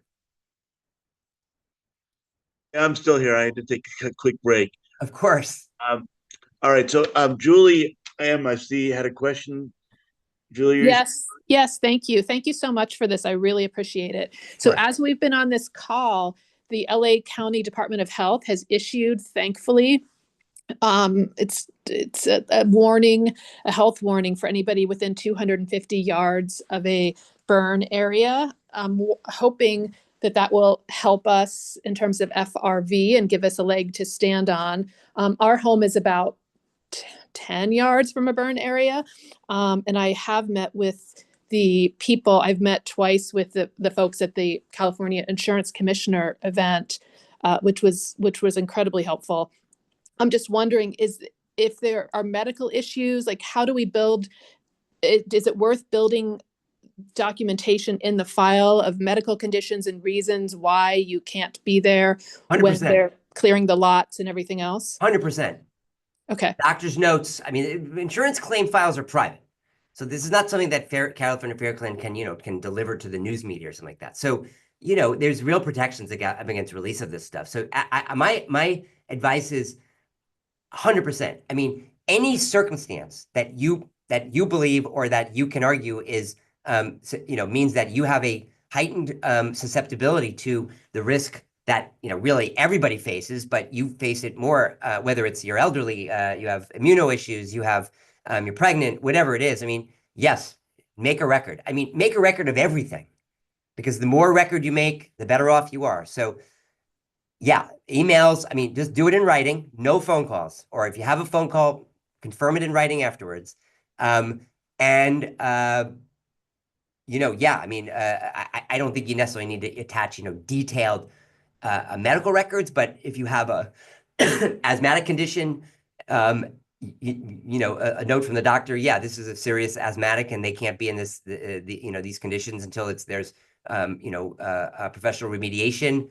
Great. I mean, historically, Fair Plan just hasn't cared, but there's going to be one adjuster or one supervisor who is going to act, and that's great. I mean, then you've done what other people haven't been able to do. For the most part, they just don't care. But make the record. I mean, that's extremely important. So yeah, every effort. I mean, kind of globally, what I've said to you tonight is you got to do some work, and it's unfair. It's wrong. It's contrary to the law. It's contrary to the way the scheme was built, which is, as I said, not about you making a claim, but about you giving notice and them doing the work. And unfortunately, if you're looking for recompense, if you're not willing to just walk away, you got to do the work. And that's part of it, making the record, communicating, fighting back. And I would not be disputatious. I would not be angry. I would just basically say, I'm a victim of a terrible disaster and I'm asking for help. And here's why I need this help, fair rental value, because I live with my 98-year-old mom and she is immobile and has, terminal kidney disease. Okay, that's your story. Great. Every opportunity to tell that story to Fair Plan. Fantastic. My second part of the question, that's really helpful. The second part is, when I was at the seminar, they mentioned that they had an obligation to provide similar services as other insurers did when it came to FRV. And I know a number of other traditional insurers are granting year-long leases for people that are not just burn downs, but adjacent to the burn downs and very, very close, like 10 yards, 20 yards, 30 yards. Is that something that you feel like would be appropriate to, like we, for instance, have moved 6 or 7 times already with children since the fire. They're also in Zoom school. It's not sustainable. We don't even have enough rooms for them to do the Zoom school in, for instance. So the only way to secure a lease in this crazy price gouging is to actually, get something for at least a year and provide many months of deposit and everything like that. So is there a way to build that argument that you've seen be successful? So Julie, kind of high level and then granular. High level is every argument you can make. So tell them, hey, my neighbor at USAA is getting, they're in the same situation with me. Tell them that story about your kids and say, look, we need to get a year lease. We can't do this way. That is unlikely to be successful. And I'm sorry, but that's unlikely to be successful. So now, what I would suggest to you is that you email me your deck page, because part of this has to do with how your coverages lay out. And there's certain kinds of arguments I would make depending on your coverages, which I think is, unfair to everybody to do online, but I'm happy to do it. This is not an I charge you situation. I look at it, we have a conversation. I kind of tell you, okay, here's specifically to you how I would approach this. So do you mind doing that? That'd be great. Thank you. Sure. Just send it to my email and then just remind me, who you are, and then we'll get it handled. Thank you so much. Sure.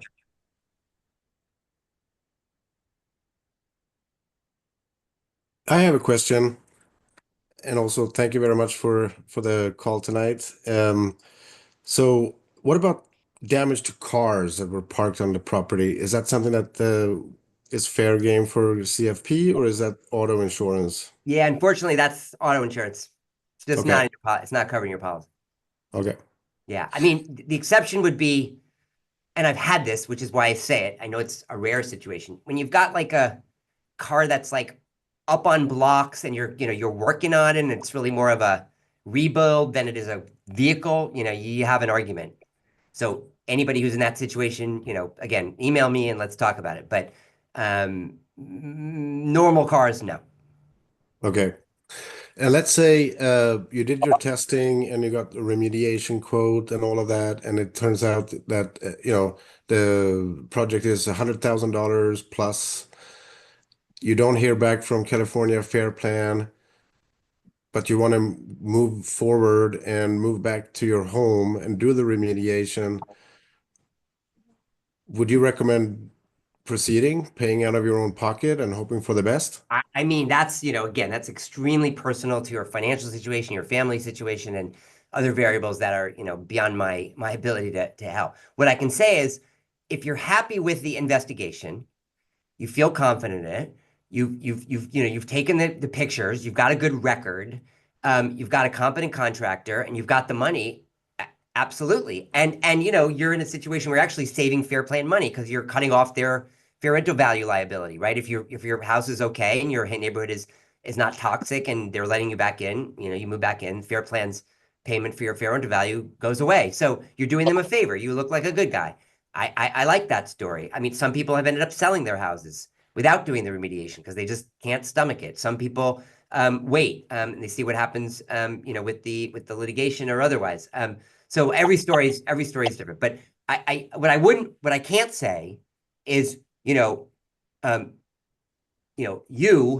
I guarantee you that if you pay $150,000, I'm going to get you that money, right? Because that would make me an idiot and a liar. I mean, what I can tell you is I have very high confidence in my ability and my firm's ability with the very able partners that we're going to have along to be successful in litigation. How successful, when, under what circumstances, and how that's going to play into your specific thing is a complicated question with lots of information that we don't have. So what I'd say is do what's right for your family, and then let the money follow. And if you want to, enforce your rights, do that after a diligent search for a competent counsel, making sure to understand that in California, there is a big difference between third-party lawyers and first-party lawyers. Okay, so proceeding with my own remediation doesn't forfeit my right to claim the damage after the fact? Not at all. The opposite would be the case. You're establishing your bona fides by actually doing the work, right? You're not just asking for money. You're saying, this is how much it's going to cost. I invested this. Now I want it back. I mean, that's a great story. Okay. And I apologize, I missed about half an hour in the middle of this call, so it may have already been covered. But what about indirect loss caused by power that was shut off by the fire department? Yeah, it's covered for sure. It's fire loss. So in California, we have a rule called the predominant cause rule, and it's simple. The most important cause of the loss is the cause. And often that's a question answered by juries. You have a fire that denudes a hill, the mud slides down, it hits another line, the line catches fire, it burns up a car, the car explodes. I mean, you can go on forever, right? The question is, what's the most important cause? And in this situation, there is no question. The most important cause is fire, not smoke, not water, not electrical outages, not, in my opinion, not wind, although, it was very bad wind, so maybe there'll be some actual wind damage, but, fire causes wind. So my view is it's all fire, and fire is a covered peril under California Fair Plans policy. All right, thank you very much. Of course. I have a question. Why is the Fair Plan taking such an aggressive approach while the other members that make up the Fair Plan are not? That is the million-dollar question, my friend. The answer is because their Fair Plan is a little bit like a canary in a coal mine. That old story about, trying to figure out if they can, if the canary is getting sick, everybody's got to go. So the other carriers use Fair Plan as a bit of a sort of a test case for really, really poor conduct. That's kind of my take on it, but it's a bit of a kind of a open question. It's like, I don't know, because they're greedy, because they can, because California Fair Plan has typically had a very, very modest exposure in California, and it's gone up exponentially, and they sort of haven't caught up with real claims practices. I mean, they hired a bunch of State Farm managers a few years ago to sort of clean things up, and it didn't go well because the managers were horrified what they saw, and they tried to fix it, and Fair Plan kind of told them to pound sand. So it's a poorly run organization which is now overwhelmed with claims, with poor management, and also driven by greed and profit motive for its member carriers. So it's an excellent question, but we're going to focus on making sure people's rights get enforced. One last question. Several times you've mentioned your partner firms. can you divulge who your partner firms are or will Sure. be with regard to this Sure. fire? Absolutely. In fact, it's possible that my main partner will be on this Zoom. I don't know. Maybe you can announce yourself, Kevin. The firm that we're partnering with, there he is. The firm that we're partnering with is ACTS Law, ACTS Law, which are the initials of its founding partners. And my colleague Kevin Pollock, who just popped up. Kevin, why don't you unmute yourself and say hello? Kevin and I will be sort of taking the lead in that in the litigation. First party litigation on behalf of people like you, Fair Plan customers, and his firm is a much more larger and statewide firm that is also handling the third party claims against Edison and Kevin, as well as against Palisades. Correct. Great. So yeah, and you know we will have a very formidable team. There's two other law firms who will sort of be part of the group, but Kevin's firm, ACTS, and my firm, which is Curly Schaffer in Oakland, we're going to be taking the lead. The other two firms, can you divulge them? Kevin, I'm not sure I know the names, and I'm not sure whether we're doing that yet or not. Yeah, I mean, right now it's, primarily, Dylan's firm and my firm are going to be taking the lead on the Fair Plan litigation. There are going to be some other firms that assist us in working up the damages and doing some of that. But with Dylan's experience and my experience, we're going to be taking sort of the front direction against Fair Plan. So you anticipate being lead counsel in the case as it proceeds? Kevin and I will likely wrestle to the mat for the lead in front of our name, but we will be working hand in hand, and I'm not at the moment too concerned about who gets to be the lead. He and I will be running the show. Do you have any competition from others? Not to be unfair about it, but are there others that may contest the lead? My guidance to you, because I'm an honest and very experienced lawyer who's extremely confident in my abilities, and that is I encourage all of you to do your due diligence. Talk to lawyers, ask them the question: have you litigated a Fair Plan case? Have you litigated a smoke damage case? Who are the lawyers in California who have really taken the lead in this area? Who are the lawyers who went to the Department of Insurance? And I guess my guess is you're going to all come back to me and Kevin, but if you find other lawyers who you click with and who have this first party experience, I encourage you to hire them, because this is one of those situations where there's a lot of you, and I want to make sure that you all are very happy with your representation if you need it, and we're not even there yet. So if you do decide that you're going to go down this road, I would search around, look on the internet, go on the WhatsApp chats, talk to folks, and then make a careful decision, because this is a real it's a very important consumer decision which you should not take lightly. That said, I believe that Kevin's firm and my firm will be taking the lead in this litigation across California, because we're the folks who've been doing it. I mean, really,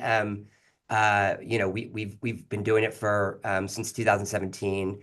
And, I will say, to somewhat pat myself on the back, there was a time when I was a little bit alone and whistling in the wind. And that has changed because, we've made a lot of strides, and Kevin's firm has gotten deeply into it. And I think now we feel very good about our chances. But it's been a long road, I have to say. It's been a very long road. Hi, Dylan. You're both very impressive. And thank you. The seminar was great. Kevin's a lot better looking than me and younger, but Madeline. Hi, yes. I was just wondering, if we've already accepted, I have already accepted fair rental value money, which is, now that I'm listening to you, far lower than, it was basically just the number on Zillow, and that's what they gave me. Can I go back still after already accepting and contesting for the rightful amount that I am owed? Yes, absolutely. One thing that's a little bit of a misconception, and I've seen this a lot online, is that taking insurance benefits does not create any kind of release or commitment. It's your money. So someone has your money, they might have 100 of your dollars. If they give you 50, you're not saying you don't want your other 50. You're just saying, thank you for the 50 that is mine already. So you may be owed another 50, but you can go back and get that other 50. You didn't make any waiver or forfeiture by taking the first 50. So I would encourage everybody in that fair rental situation to go back, because it's just a cheat. I mean, it's a pretty obnoxious cheat, because it's cheating people out of what they need right now to take care of their families, because the Got it. market is accelerated, right? Got it. And my second question is I actually met with my adjuster a couple days ago, and one thing you mentioned with the light sockets and the circuit breaker, I actually, going to my property, I saw that my circuit breaker was opened and some venting that led to wires leading from the circuit breaker was ripped off the wall, which I'm assuming was done by the fire department in attempts to shut off the power. I didn't obviously know before then that, the toxins could leach into the circuit breaker and therefore eventually affect my electrical system. Is that something that I did point it out to my adjuster, but he didn't take any pictures. I don't think he was aware of it. He had Did the fire department damage the system or no? No, they ripped like a vent that was holding it to the wall. Yeah. But it was flung open, and all the circuits were exposed to the air. So I'm wondering if my adjuster did see that. He didn't take a picture. Again, I wasn't aware that just even the presence of the ash and the toxins in it could corrode it.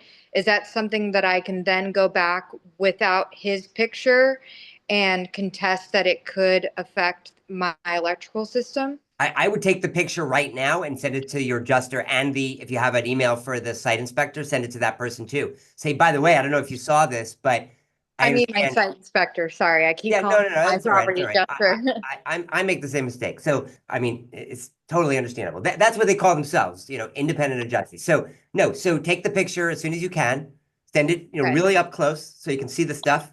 Send it to the adjuster, send it to the site inspector, and say, hey, by the way, I understand there's damage, potentially corrosive damage from these soot, char, and ash. Can you please ensure that your estimate includes a remediation of or testing of my electrical system?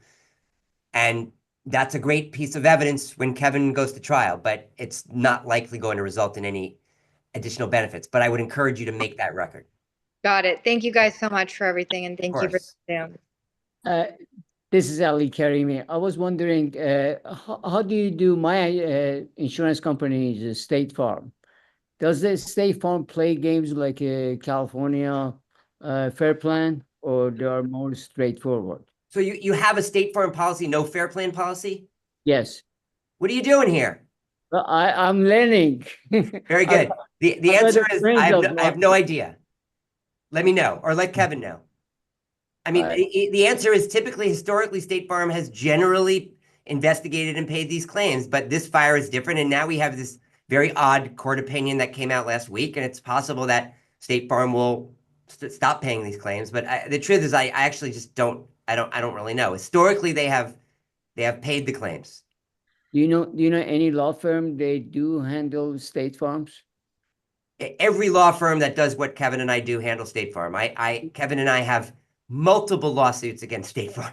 Then good. That's all I wanted to hear. Yeah. So feel free to call him or me or both of us or someone else on the UP. The UP website also has other firms that do first party litigation. So that's a good source. Thank you so much. I appreciate for your time. Seriously. Thank you. Okay. I phoned Jeanette. Do you have another question? Yeah, it's just a follow on to, I think, Julie's observation that there was the public health. It's actually an advisory that was put out tonight, and it does specify some of the health concerns if you're within 250 yards of a burned property or location. But I'm just kind of raising awareness of that for you and Dylan, and also that there is a Zoom tomorrow night with County Supervisor Horvath, and she is the one who can put pressure on the public health officials to turn that advisory into an order. I think the advisory, hopefully, and Dylan, please comment on this, would be helpful in the insurance companies standing down, telling us our homes are habitable.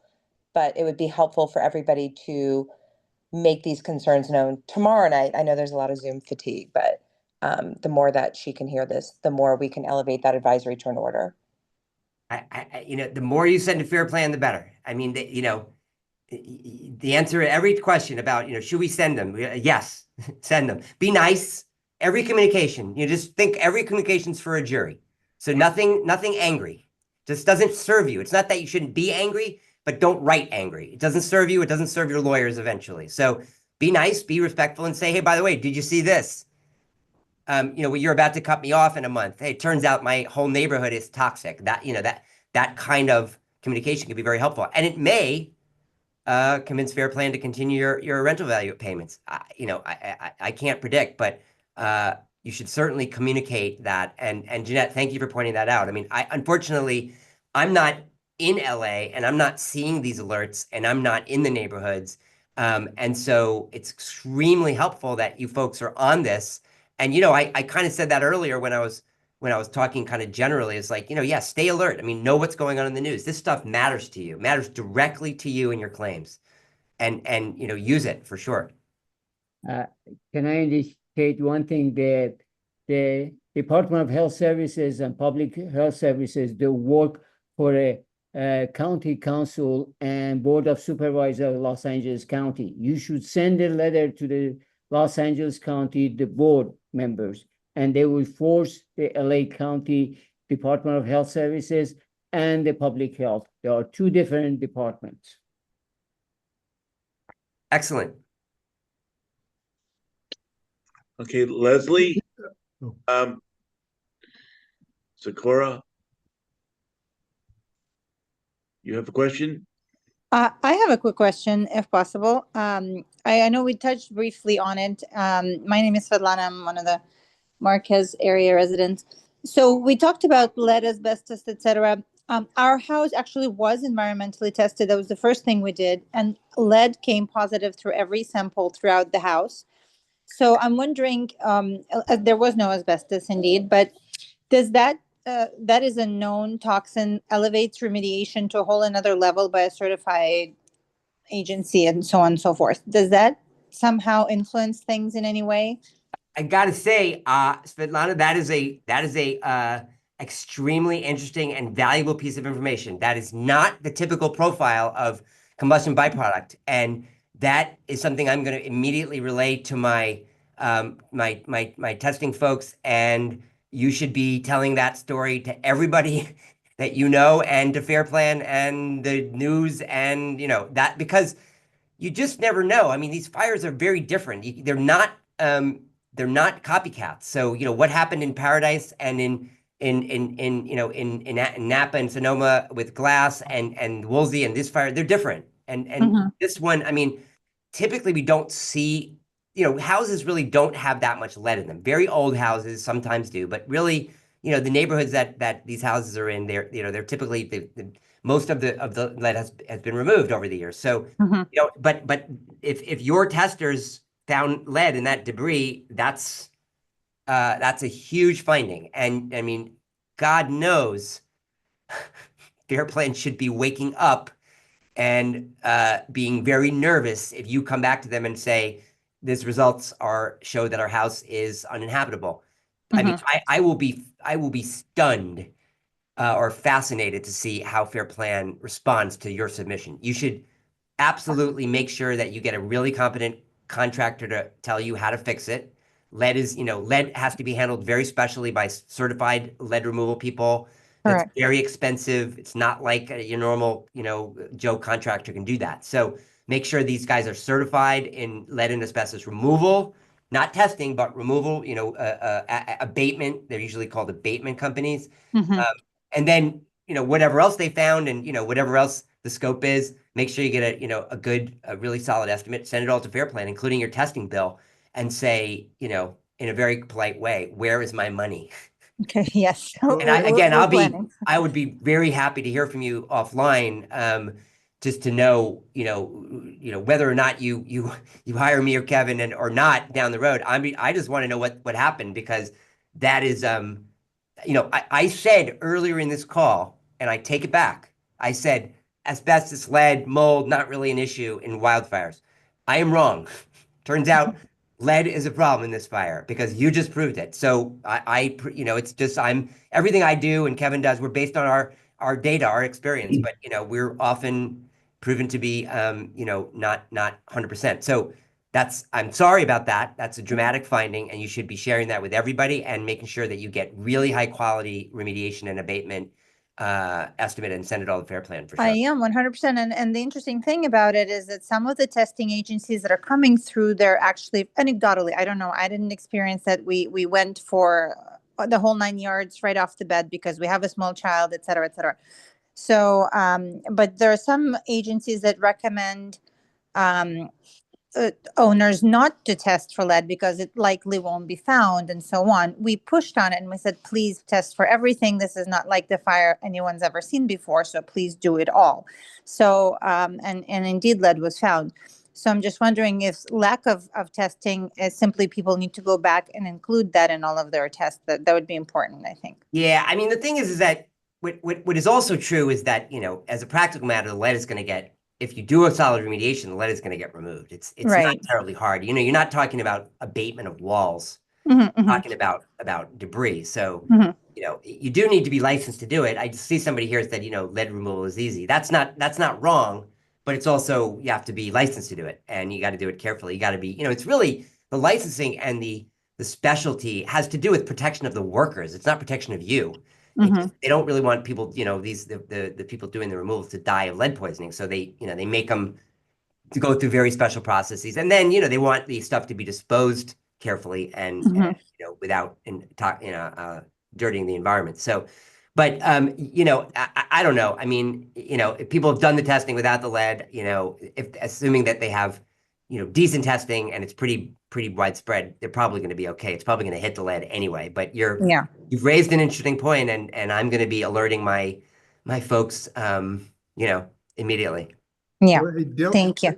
Dylan, to that point, can you speak to what you've been hearing from other people? Have you been, now that these hygienesis reports are probably starting to pop up, are you getting a common thread or kind of a macro level of what people are finding? Is it widespread or is it really hit or miss? Kevin, are you hearing from Dawn? Can you answer that? No, so Dawn she only got here in the beginning of the month. And so she's just started to do the testing. So at least, the last time I spoke with her, she didn't have the results yet. And then it's going to take her a little bit of time to turn around the report. Yeah, I've talked to her. I had a couple of clients who were part of one of the first testing houses tested. And, she can say some things kind of right away, just kind of based on her experience. And yeah, it's really, really bad. I mean, it depends on the neighborhood. It depends on the house. It depends on, where they are compared to other houses. But the couple of houses she tested that had nearby totals were extremely impacted. And the particular chemical she's finding and the particular particulate counts and those things are, it's gonna be a while to shake out.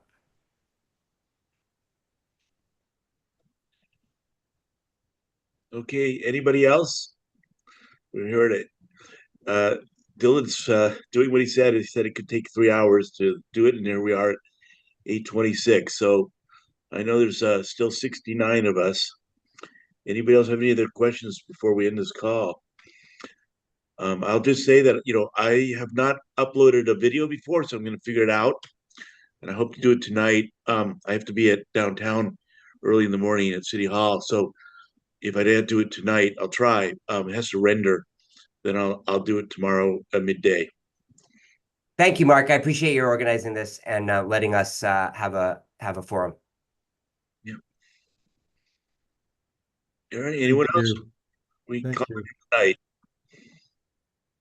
Mark, what are you doing at City Hall? That's where my office is. It's a hearing down at Transportation Commission. Oh, got it. Yeah. All right. Thank you very much. Thank you all. Thank you. Okay. Good night, everybody. Okay. Appreciate it. Thank you.